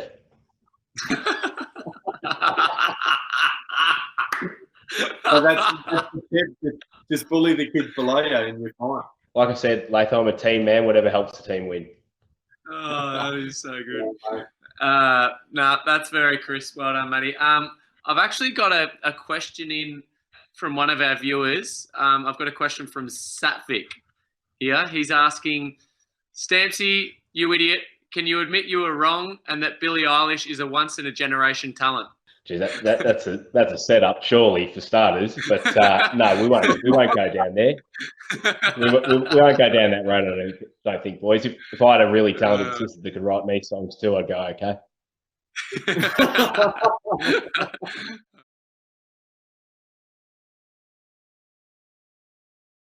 All right, introducing the third 11 batting award. Obviously had a really good year. We've got Dinesh Patel. How you doing today, mate? Good, Leather. I'm fine. How are you? Yeah, going well, mate. First question for you. After bullying kids in the fours for over a decade, what made you step up to the threes this year? I think it was a lure of premiership. So basically, I definitely knew like my time was up in the fours. I don't think so. We were probably going to win the premiership with probably the team which we would have. So I was a bit greedy, I'd say. I mean, after playing 12 years, haven't played. In fact, I've never ever played in a winning grand final apart from the winter cricket. But I'll take that as well. And then was probably last throw of the dice. I don't know how many years I've got. I'll just keep playing till I can walk no more and hopefully win a premiership. Well, by the looks of your neck, mate, unlike most, you've already got your medal. Give us a look at it. Yes. There you go, mate. Oh, it's a beautiful thing. Old school ones, mate. That's the real BSDCA one, but don't we all have one of those real ones? I've got a premiership medal as well. Yeah. Oh yeah. Feels good, eh? Oh yeah. I have those fours medals, but we're lucky to. Now, following on from my original question, bullying kids in the fours, I want to ask you about bullying kids in the threes. Was it the same? How'd you make that step up? And are you looking to make a further step up into the twos, mate? Yes, I've been having personal, private WhatsApp chats with Shieldsy. So I don't know where that will go. And then later on, I'm trying to even sneak into the ones, So BJ in my right pocket and Shieldsy in my left pocket. There we go. I think I'm like old wine. I'm probably getting better with age. Yes. I'd say so, mate. I'd say so. Right. So are you hoping that this form that you're in over the last 2 years translates into the real stuff over winter when the competition gets up and running again? Oh yes, winter cricket, bring it on, mate. In fact, last Saturday would have been our first game. What challenges, Damesh, did you face stepping up to the threes this year, if any? Really, you whacked them. Yeah, I think the pitches were probably a bit too mediocre than the previous year when I played in the fours. Very low and slow, so pretty hard to get runs. And also doesn't help when the opposition scores just 100 runs, so you can't chase a big score. And that's why my scores have been low. But we running take out of runs. Especially against Camel, where the ball is just not bouncing above your ankle height. Oh, that's cold. All right. Well, I want to ask you, and this is a question a little bit close to my heart. What did John Keogh do that made you run him out so much? Oh, he's upon me. That's it. That's all it came down to. That's it. I mean, why else? Why else would I mean, all the other guys, did I ever get them run out? No, right? So no, yeah, he's got a point. Black and white, you know. Sorry, probably not welcome. John Keogh, sorry. Yes. Yeah, well, fix yourself up, Johnny. Anyway, I love you, mate, John. The big hug from us, from the club. You know, it was awesome having you. And as I promised you, you'll probably have one of these premiership medals sent to you as well. So I'll definitely keep my promise. I've told you that. Maybe sort that out, please, soon. Thanks for helping us out tonight, Damesh. Thanks for coming on. Really appreciate it. Well done this year. And yeah, thanks for coming on. Cheers, mate. You guys, you and Connor, doing a great job, mate. Keep it going. Go the Oaks. No worries. Thanks, Doug.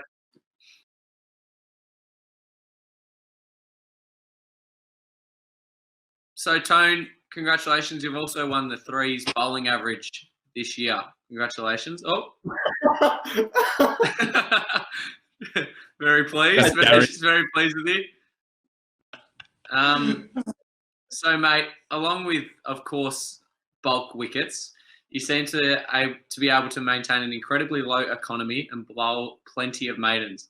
Do you find waiting for the batsman to make a mistake brings you more success than all-out attack? As you get older, you definitely lose pace, so you got to find other ways to get wickets. And you know, I think pressure is a big thing. So I pride myself on bowling economically and wearing down batsmen. And you know, that if I'm bowling maidens, the person bowling with me is probably going to take the wickets, but because they're going to go after them. If they can't hit me, they've got to go after someone. And then, as luck had it, I guess, in the finals especially, blokes just couldn't do anything really because both ends were being tied down. We bowled really well, and I was the lucky one to get all the wickets, I guess. Now, were you implying just before that you used to have a bit of pace? Yeah. That's what I had. That is what I had as well, Jeffer. When I was a teenager, I was bowling wheels, but as soon as I got my shoulder time, it's low. Right now, I feel like we're just three spin bowlers sitting in the spa bar. I've definitely got Latho covered. I don't know how he played in the one. Hey. This is why we bowl the exact same, except you come off 20-meter run up, I come off 5. Yeah, I get nice dip. Yeah. Anyway. Yeah, let's move the on. wicket from where you're running in. Anyway, and I've got a question that will have the viewers on the edge of their seats. Oh, here we go. Have you ever exaggerated your front lunge score? No. No. I pride myself on that. There's no way. It's definitely something I pride myself, and I'd never lie in the lunge. I feel like that's probably the worst thing you could do. Hang on. Well, let's leave that at that. I'm not Luke Scat. The crowd poll is no one thinks that's right. I don't. Very sophisticated tech we've got going on. Sorry, you're cutting out. I couldn't hear that. All right. But we'll I'll be move on, mate. honest. My score, weekends these days, not going really well. Oh, there's another cat. What do you think prevented you from bringing this sort of form that won you the threes bowling average into second 11 cricket? I don't think there's anything different. I did the exact same last year and got pipped at the end. I'd consider myself the best bowler in the twos last year, and if it wasn't for probably Breakthrough Burn, because he bowls to the bottom order batsman. Breakthrough Burn. But like, my form's consistent. If you want to go through the stats, every year it's the same. Economy's low, wickets are about the same, and it's just if someone else has a better season. So nothing's really going to change. You know what you're going to get with me, and it's just if you want to put up with my attitude. And it's been an absolute pleasure to talk to you.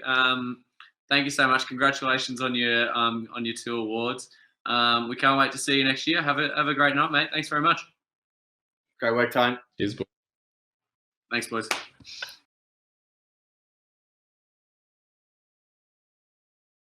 Chaps, congratulations. We can announce that you've also won the Fours Batting Award for this year. Congratulations. Ah, nice. Thank you. Wonderful. Thank you very much. Now, obviously, you had big opening partnerships to start the year off. How'd you find batting with Tom Reed? Yeah, really good. He's matured a lot in the last 12 months. He takes on board what you're saying really well. And if he needs to lead the way effectively, because if he's batting better than me at the time or whatever, he does really well with that. He's going to be a very good, competent cricketer when he gets that little bit older. He was a lot of fun to bat with. Yeah, awesome, man. And of course, this year was your first year as skipper of the Fours. What's meant to be the hardest job at the club. How'd you find it? It was hard. It was very enjoyable at the same time. Probably the thing that you look at is the number of quality players that we actually lost from last season. I mean, just two standouts and have been in the Fours for a long time, Damesh and Daz, both of them not playing, or Daz not playing and Damesh going up. That leaves a massive hole, one with a bat and a keeper, and the other with a really good bowler, and both good leaders as well. So to lose those two, and guys like that, and guys like Jack Iverson to the higher 11s, that made it difficult. But it was a good year. We made finals where potentially could have missed it. But no, we did. I think we did a good job. And when it was tough, most of the time we really did battle hard. Yeah. Nice. No, that's excellent, mate. We all think you did an outstanding job first year as skip. Now, have you got plenty of years left in you? Probably another, hopefully 8. My young fella wants to play at Oakleigh, so he's going to force me to play as long as possible, I think. But yeah, I think definitely while the drive's still there and my reflexes are there, definitely. I've heard some word from Anthony Howes actually that coming into the last rounds, you had a bit of a word to him. You obviously knew you were a red hot chance for the Peter Newton Trophy, didn't you? Yes, I certainly did. Of course. Now, would you like to share what sort of words you might have had with him? Was along the lines of good luck, hope you do well? What it was I hope you don't get a bat, and I hope you do get a bowl, but no wickets. And then he took so it was all good. So he gave us a different interpretation, but along the same lines, I guess. But along the same lines. I was trying to be diplomatic, I thought. Well, that's what I thought anyway.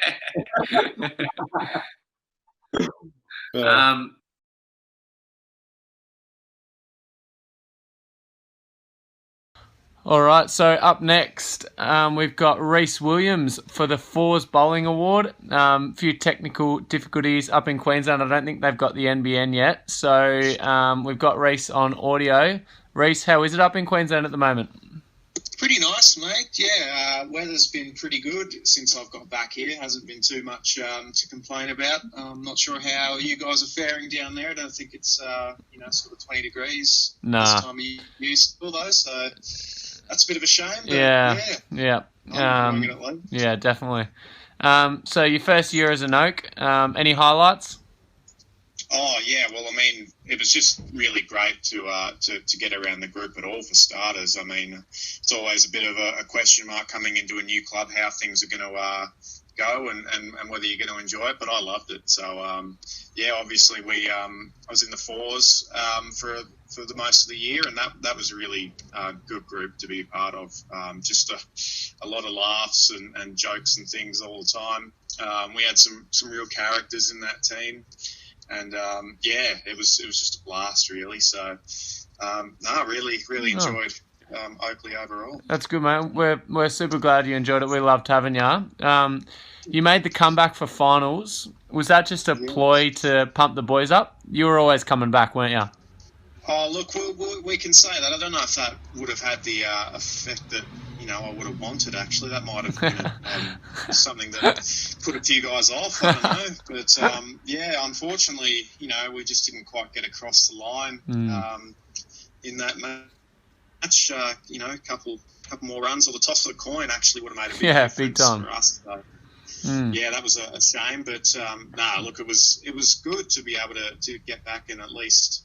I think we worked pretty hard to get to that point and had a lot of young guys sort of, having their first taste of cricket or sort of coming into their own who, hadn't really obviously played with, against men and that type of thing beforehand. So that was really enjoyable to be a part of that and have a lot of guys, sort of take the first steps, and hopefully they can go one better next year. That's it.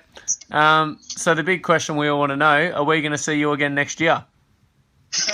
Unfortunately, I have no idea yet. So I pretty much got back, whatever it was, early March, mid-March, and then, that's when lockdown started up here as well as down there. So I haven't really been able to do much of anything up here. Just been sort of chilling at home with my mum and dad, which is nice, back living at home. That's nice. We love that. Yeah, but in terms of plans, haven't really been able to make any. So I just don't know just yet whether I'll stay up here or come back down there. I do miss parts of it already. Miss all my mates down there, and we'll be wasn't too keen to have to go to another club again, but we'll see what happens, I guess. And I'd love to come back. But, that's it. We'd love to have you. We loved having you at the Oaks, mate. But we hope you're enjoying it up there, and we hope we see you even just for a beer soon once all this blows over. It was great speaking to you, mate. Yeah, thanks a lot, Con. Thanks a lot for having me, and well done to all the other boys for this year. And good. Hope to do it again next year. Go the Oaks. Thanks, mate. Go the Oaks. Cheers, mate.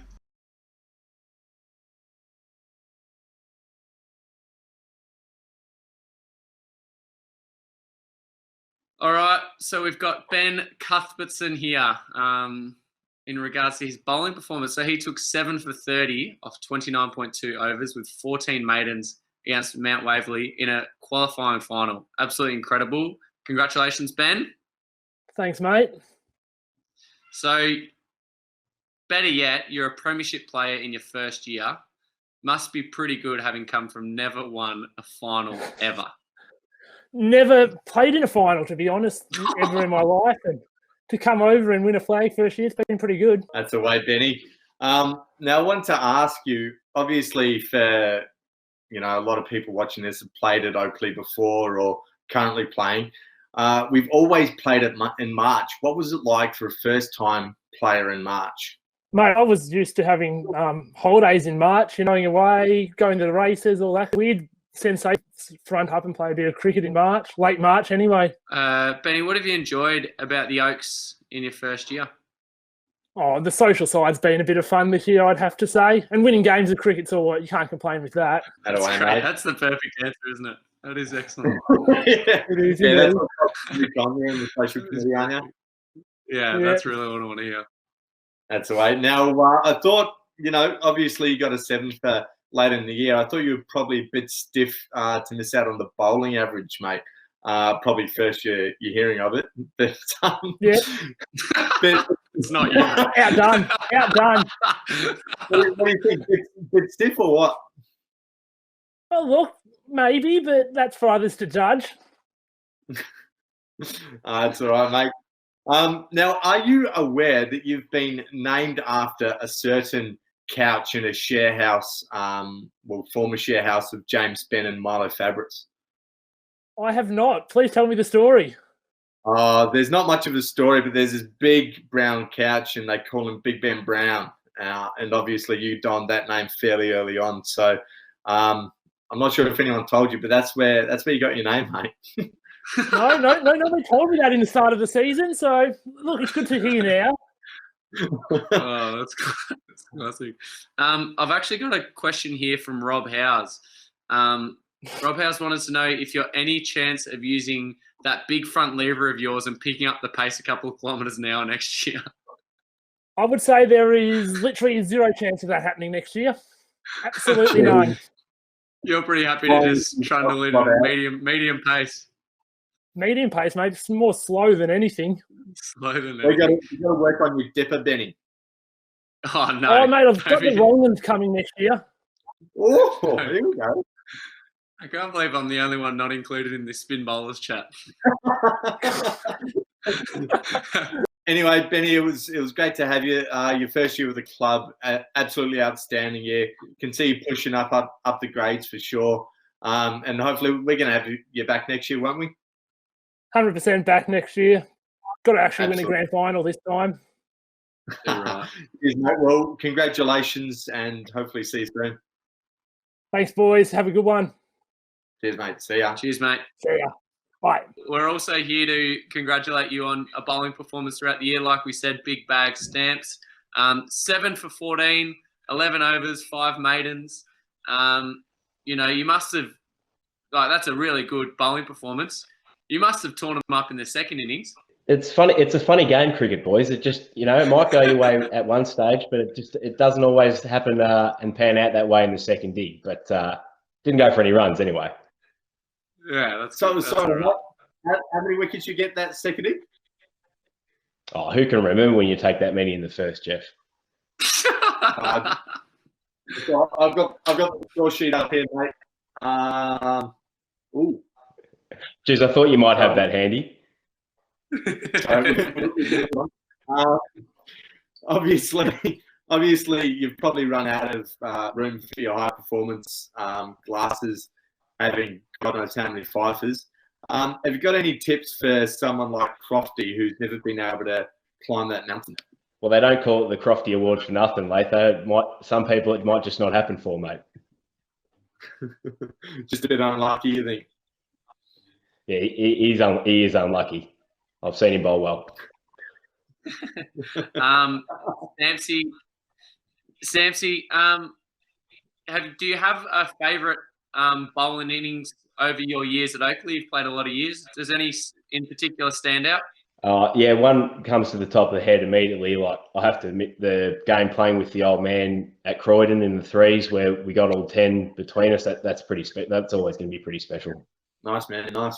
Now, obviously, you take a bit of pride in your body, much like myself, and you spend a bit of time on it in the gym and all that.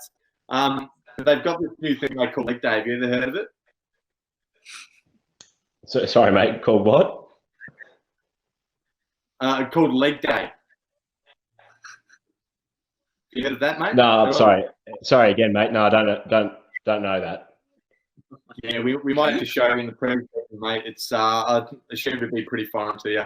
That's all right, mate. Maybe work it into pre-season training, and it might catch on. All right, mate. That's up for us. Really appreciate you coming on and throwing a bit of banter around, mate. And well done on your year. No, thanks, boys. Good to see you. Good to chat. Great to see you, mate. Cheers.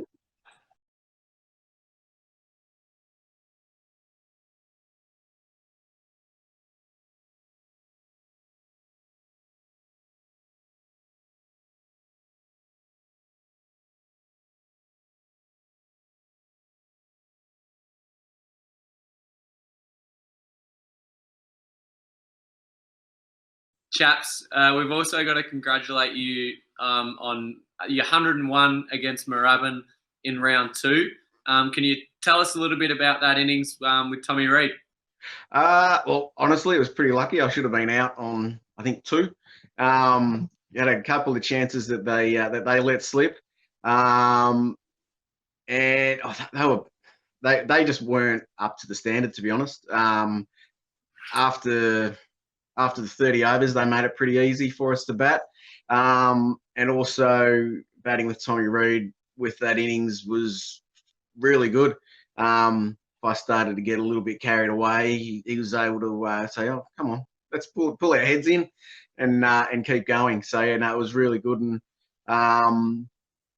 it showed some good maturity on Tommy's part, especially when we had to stop the day 1 because of the rain, and then come back the next week to finish off and make our respective hundreds. Now, on that, of course, day 1 was interrupted, and you guys, I think, were both in the 90s. From the way I recall it, there was a lot of noise for an overnight declaration. Was that ever considered? If we were both in the 3 figures, yes.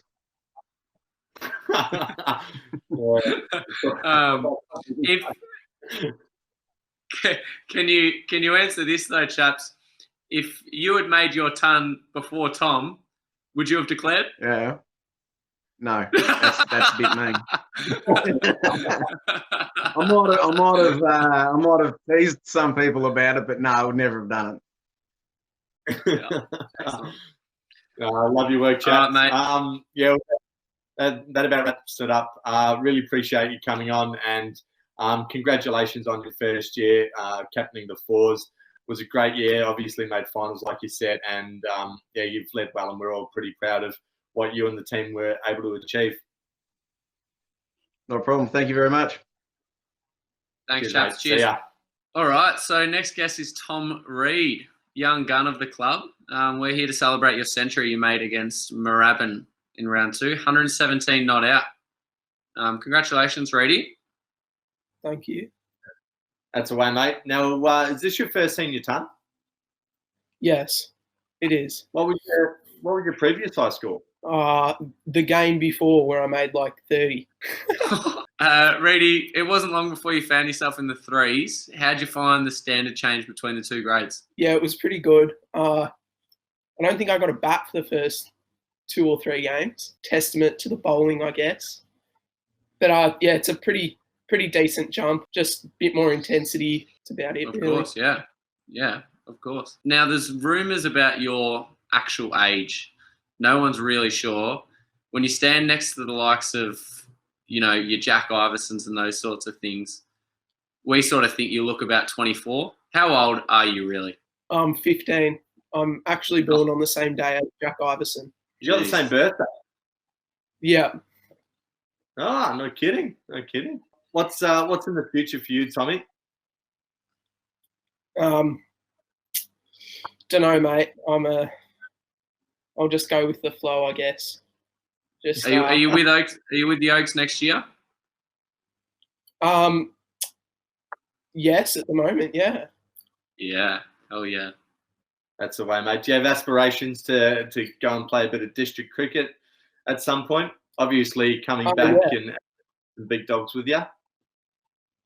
Yeah, absolutely. No, definitely an aspiration. We'll look to get there as soon as possible, but we'll see how it goes. All right. Well, congratulations this year, Tom. Obviously, really good for you, and you've knocked up your first ton, so that's awesome to hear, and I'm sure there's going to be plenty more to come. But thanks for joining us, mate. Hope you have a good night. You See too. you soon. Thanks, Reedy. Cheers.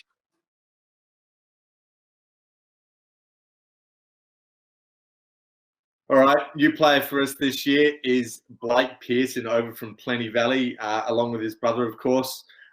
Blake, welcome, first of all. Very good to have you. Thanks, boys. Good to be on board for next season and hopefully beyond. Yeah, for sure, mate. Now, hatch skipper back in the purple and gold. Of course, you were hatch skipper back. When was it? I think it's bordering on 10 years ago. I think now. I can't remember. The year. It's too long ago, but Right, sucked you back in. 10 years. You excited to get back in the purple and gold, and do you remember the song? Tigers theme song, I believe. I did a bit of a Google search of that the other day. Well played. Yeah, No, that's I good. do know what it is. So, Well, rough. your I don't go to the Tigers. one of your predecessors, David, you probably remember the offie that we picked up last year. He still doesn't know the song, despite having to sing it probably a dozen times. So many last year. times. So many. Might have to do the GWS and just hold it up for him, or for Ryan and I. Just hold up the week and just on the website. You've already seemed to be able to find it, mate. So you're on the right track. No, exactly. So Blake, who is the biggest signing? Is it you or your brother? Me for sure. No, Ryan's got the runs on the board in subbies. That's for sure. He's played Premier Cricket, so It's overrated. It's overrated. Don't worry about that. I'm happy to come underrated and just be silent assassin making runs in the middle order, and he can cop it up the top end with the opening bowlers. He likes to think that that he's going to be the top dog, but who knows. Now, obviously, along with your batting, you do a little bit of pace bowling, don't you? Oh, I wouldn't call it pace. I think I try. I like. Well, Ryan was. I like to think I was underbowled, but no, I didn't. Look, I roll the arm over and think that I'm quick enough to knock blokes' heads off, but top of box. Well, I'm not sure if you're aware, but at Oakleigh, you don't necessarily need to bowl very quick, mate. So I'm just wondering if you're considering giving away the pace bowling and not taking my spot as the slow, dipper change-up bowler. Yeah, I'm happy with that. You can do the bowling. I'm happy fielding and trying to get run outs. That's keep you happy. That's all right. Looking after the important people. That's right. Blake, I've heard you're not much of a drinker. That's what our sources tell us. Can you talk us through your first Mad Monday at Port Melbourne at the Bowls Club? Yeah, correct. Correct that I'm not much of a drinker. Let's just say the first Mad Monday for Port Melbourne was memorable for the wrong reasons. I think the one that you're referring to, because I spoke to Ryan about this, is that I did try and hide for a little bit so I could get a bit of a nap in, but the boys did find me. So I'm not much of a drinker, but when it's my, when it's time to have a drink, I don't mind it. So that's good. You'll fit in well then. That's excellent. Well, we've got an annual function, Bip on karaoke night. What karaoke song are you going to bring for us this year? Karaoke. I was actually thinking about this last week, and now that you put me on the spot, I can't remember. Maybe a bit of like John Farnham. You're the voice. I don't mind a bit of John Farnham. That gets a very good run. That gets a very good run on the night. I could imagine it'd be a few people's choice. Yeah, I don't think you want to hear me excellent. sing. I don't think you want to hear me sing. We'll have to save that one for the night, I reckon. Maybe this is the wrong forum. yeah. Now, because I always get asked to do this, obviously, if I have to go get the first round after a win, do you ask me for a beer or do you ask me for a cruiser? I'll be a beer. I think. Oh, that's not what I've heard. I think if that's you not ask what I've heard. All right. So we're going to interview Ryan soon, I think, and he was at the former cricket club. They'll be our competitors this season. Was a part of the Cruiser Club at that club. Oh. So you can ask him about. That is excellent. About what happened with the Cruiser Club. That's excellent. That's great content. I think you've got the wrong Pierce for that question. Beautiful. That's really good. Now, is it true that you've already got quite a strong bromance with an OCC legend? Are you referring to Crofty? Yes, we are. Look, I think it goes one way at the moment. But no, I'm joking. Are you aware he will be watching this? No, absolutely. If he figures out how to use a computer. I love Crofty. I was, a bit upset with him earlier in the year. He was umpiring us and didn't give a run out to me. He reckons the batsman was in. I wasn't sure about that, but no, Crofty's a passionate supporter and loves the Norwood Football Club, which is where I'll be playing footy this season if it goes ahead. And yeah, you definitely have to need those supporters at your club. That's for sure. That's it from us, mate. Really appreciate you coming on and really looking forward to what you can bring to the Mighty Oaks in the upcoming season, mate. No, appreciate it, boys, and look forward to getting stuck in whenever that may be. Awesome. Perfect. Cheers, mate. Great to see you, mate. Thanks very much. Thanks, boys. All right, so we've got another new player with us now, Ryan Pearson. How you going, mate? Good, boys. How are you guys going? Going good, Yeah, mate. very well, very well. Thank you, mate. Good to hear. So you're coming from Plenty Valley with your brother. What was it about Oakleigh that appealed to you? Why are you coming to us? You guys obviously been a really good club for a really, really long time. Blake obviously has that connection with BJ, who coached him in the Southern Rangers, and knows a few of the boys down at the club. And I played one of the interleague games with BJ a couple of years ago, and so I got a pretty good relationship with him. And look, you guys are 10 minutes around the corner, so I really wanted to play a lot closer to home. So it helps. I can stay around and have a few beers now after the game instead of driving 2 hours, which is great. Oh, disgusting. No, we love that. We love to hear that. That's awesome. And if it's BJ that got you, that attracted you to the club, there are a whole bunch of better blokes, mate. So, oh, that's good news. That's good news. Well,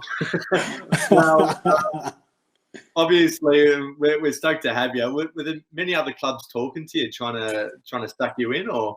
No, there wasn't. I played a 2020 game with Bentley, sort of middle of the year, and they sort of had a chat to me at the end of the year. But I said to everyone that I was playing at Plenty Valley, and then the more and more I thought about it at the end of the year, I decided that travel was a bit too far, and then I got in contact with JT because I'd been speaking to him a little bit, and then that was sort of it. Yeah, no one else really. Yeah, you guys were the only club I spoke to. Yeah, we love that.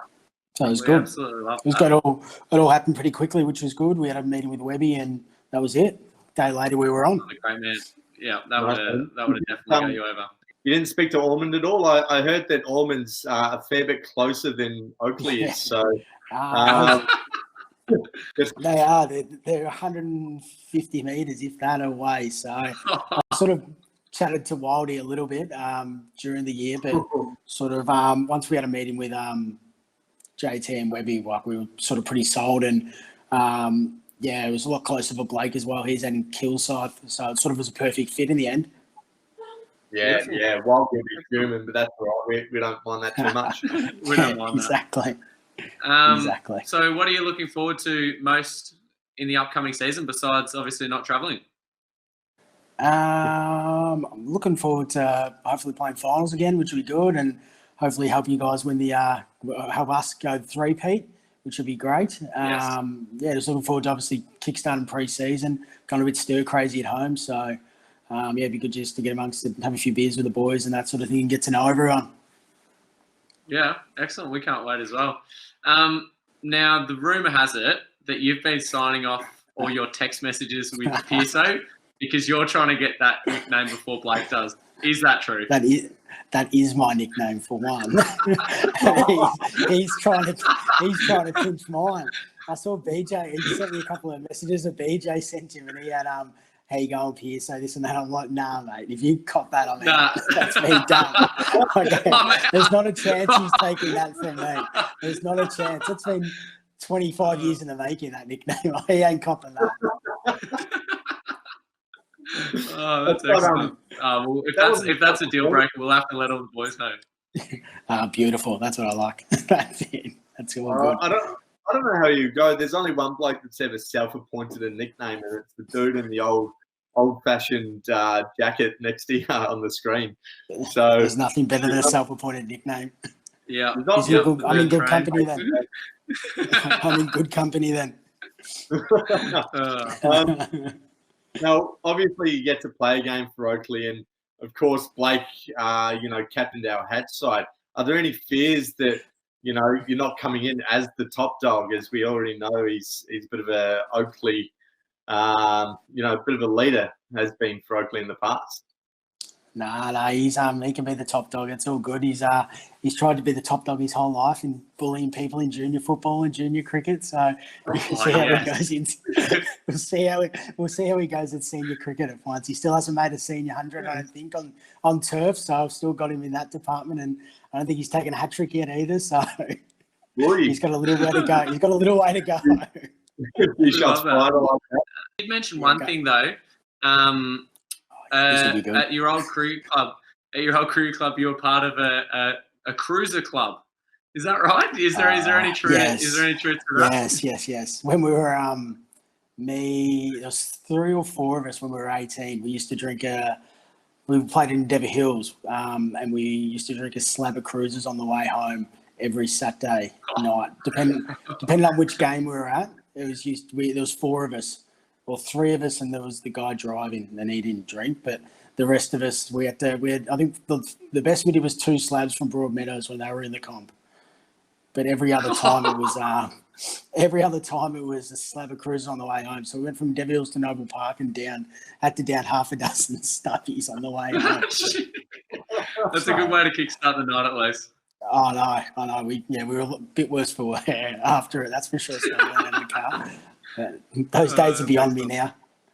I'll tell you what, there could be a chance that a few blokes might be keen for you to bring that into the club. So, you guys, big, exactly, the road trip out to Bayswater or something like that. We'll be able to do the cruiser Get crew on the on cruiser way club. home. Yes, definitely.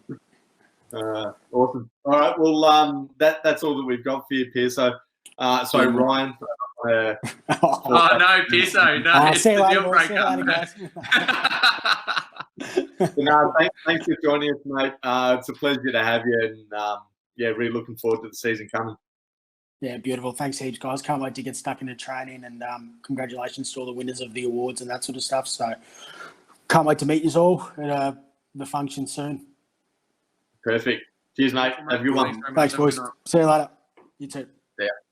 All right. Our next new player for next season, we've got Jack Blythe, who's come from Fitzroy Doncaster a couple of years ago, had a year off, and now he's down with the mighty Oaks. Welcome, Jack. How are you? Yeah, thanks, boys. Yeah, going pretty well. Trying to stay pretty busy in this crazy time, as I'm sure you guys are as well.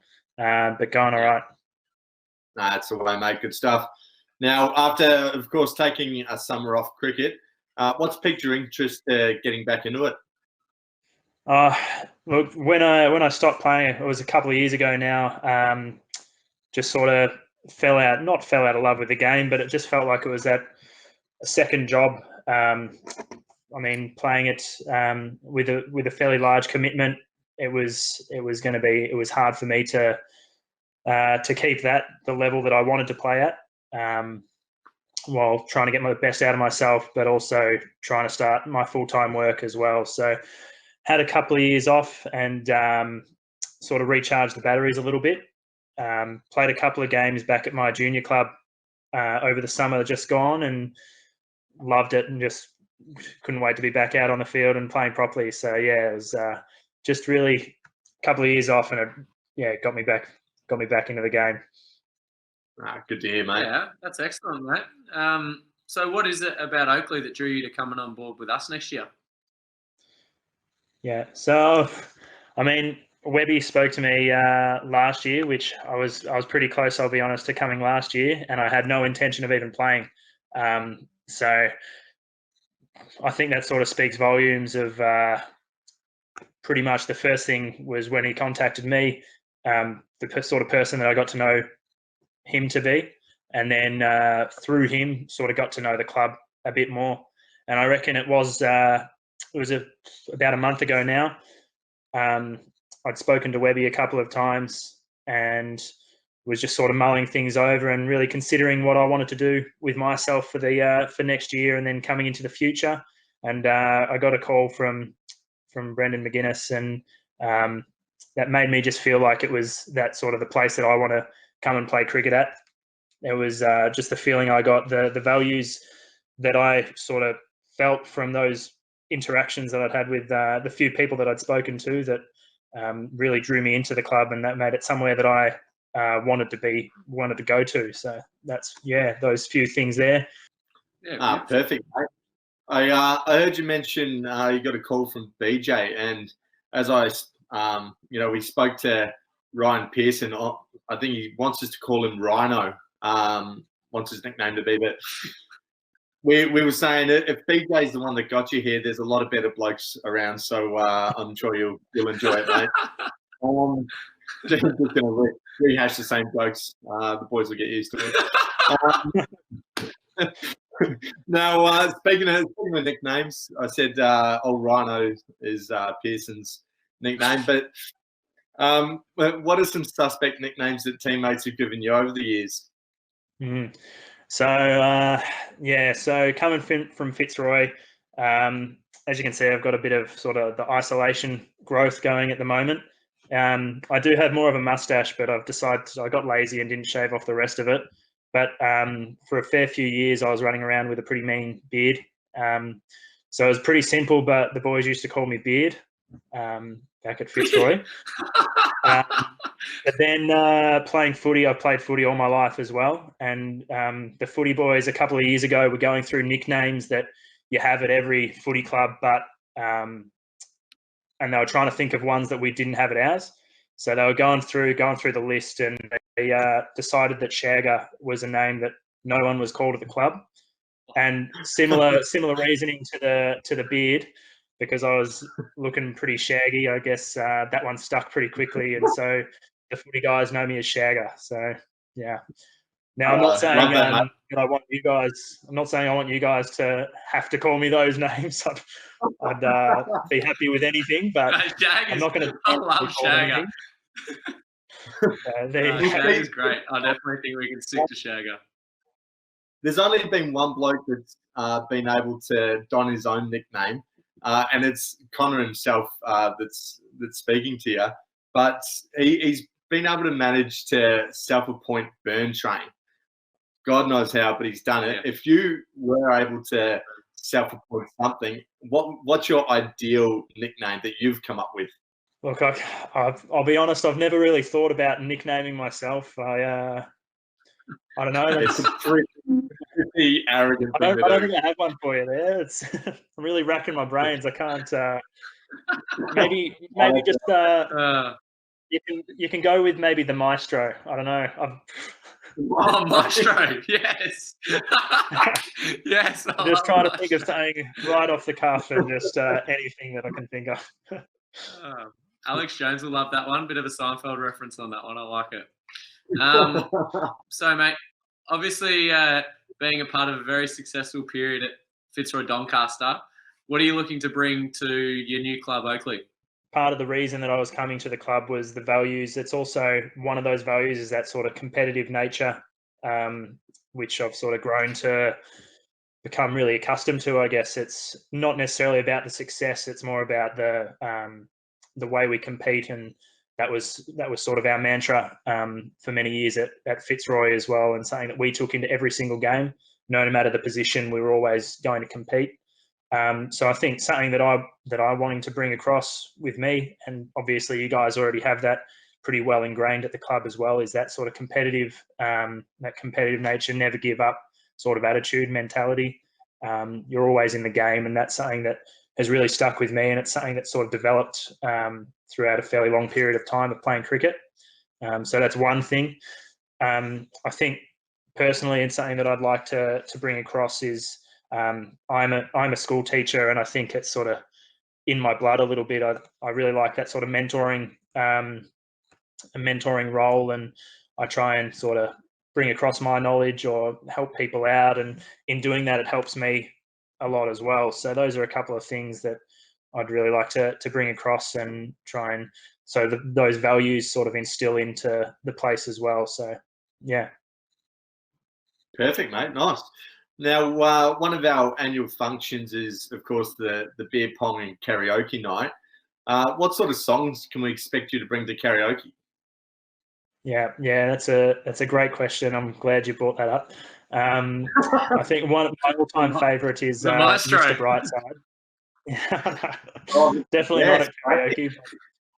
Mr. Brightside is my all-time favourite. So it's the very few times that I have done karaoke, it's generally been saying about Mr. Brightside. So yeah.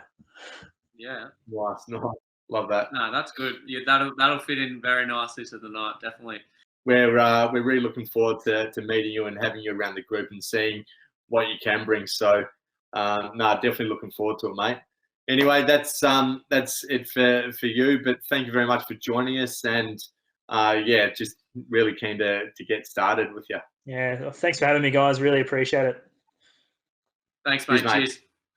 Before we conclude the night, I'd like this opportunity to thank all the unsung heroes that don't get enough praise throughout the year. So firstly, the team managers and scorers, and the ones we've got, Paul Tolston. He's great for us. He's always there early, doing all the 1%ers for us, and loves to stick around for at least a beer anyway. Shannon Kirkby, she's doing the twos, scoring and managing. She's always there. We can always trust her, and has the best looking book at the club. Definitely always keen to hang around for a side or two. Richard Blase's been with us for years and years. Plenty of wisdom in him.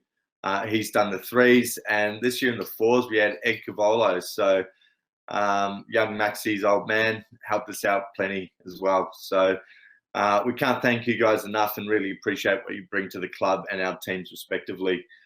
Game day doesn't go on without you guys, so yeah, we're definitely really grateful. To all the parents, partners, siblings, and children, for allowing us to play the game that we love so much at such a great club. Doing all those small things like carpooling or making teas. We're lucky enough for some of you guys to do our washing, make sure the whites are clean. But yeah, look, that stuff doesn't go unnoticed. It's definitely not unappreciated. So thank you very much. To all the volunteers that put in a lot of time during the year, all year round, and enable us as players to continue playing and enjoy the facilities that we've got down at Oakleigh. It's often a very thankless task and goes unnoticed, but we can't appreciate that sort of stuff enough. And lastly, from me, our great leader, Peter Webb, who we heard from a little bit earlier. The great man's led this club for years now to great heights, and his time, lent his time very generously. He'd have to go down as one of the great presidents of all time at our club, if not the greatest. And most players wouldn't see how far and beyond he does go to keep this club running. But it shows in his raw passion for the place. And I think I could speak for all the boys when I say we're absolutely delighted that we're able to still put a smile on his face with the work that we do on the pitch because of all the hard work that he does off it. So thank you very much, Webby. We really appreciate it, mate. So to close proceedings, obviously a big congratulations to all the award winners throughout the night and to all teams and club members on another fantastic year. The big winners tonight, obviously Jexy, an absolute superstar. We can't wait for next year. And a massive congratulations to Junks as well on your life membership. Keep doing what you're doing, boys. You're an inspiration to us all. Thanks again for Sportscast for putting this all together. They've done a wonderful job, and we're very lucky that they've been able to filter through all of the rubbish that the big man and I have come up with and somehow managed to bring together such a good event. So thank you all for joining us tonight. From the farm in England to your loungers in Oakleigh, we hope that you've enjoyed their presentation, had a few laughs, and looking forward to a massive year to come. Stay safe and good night. Thanks, everyone. Cheers, guys.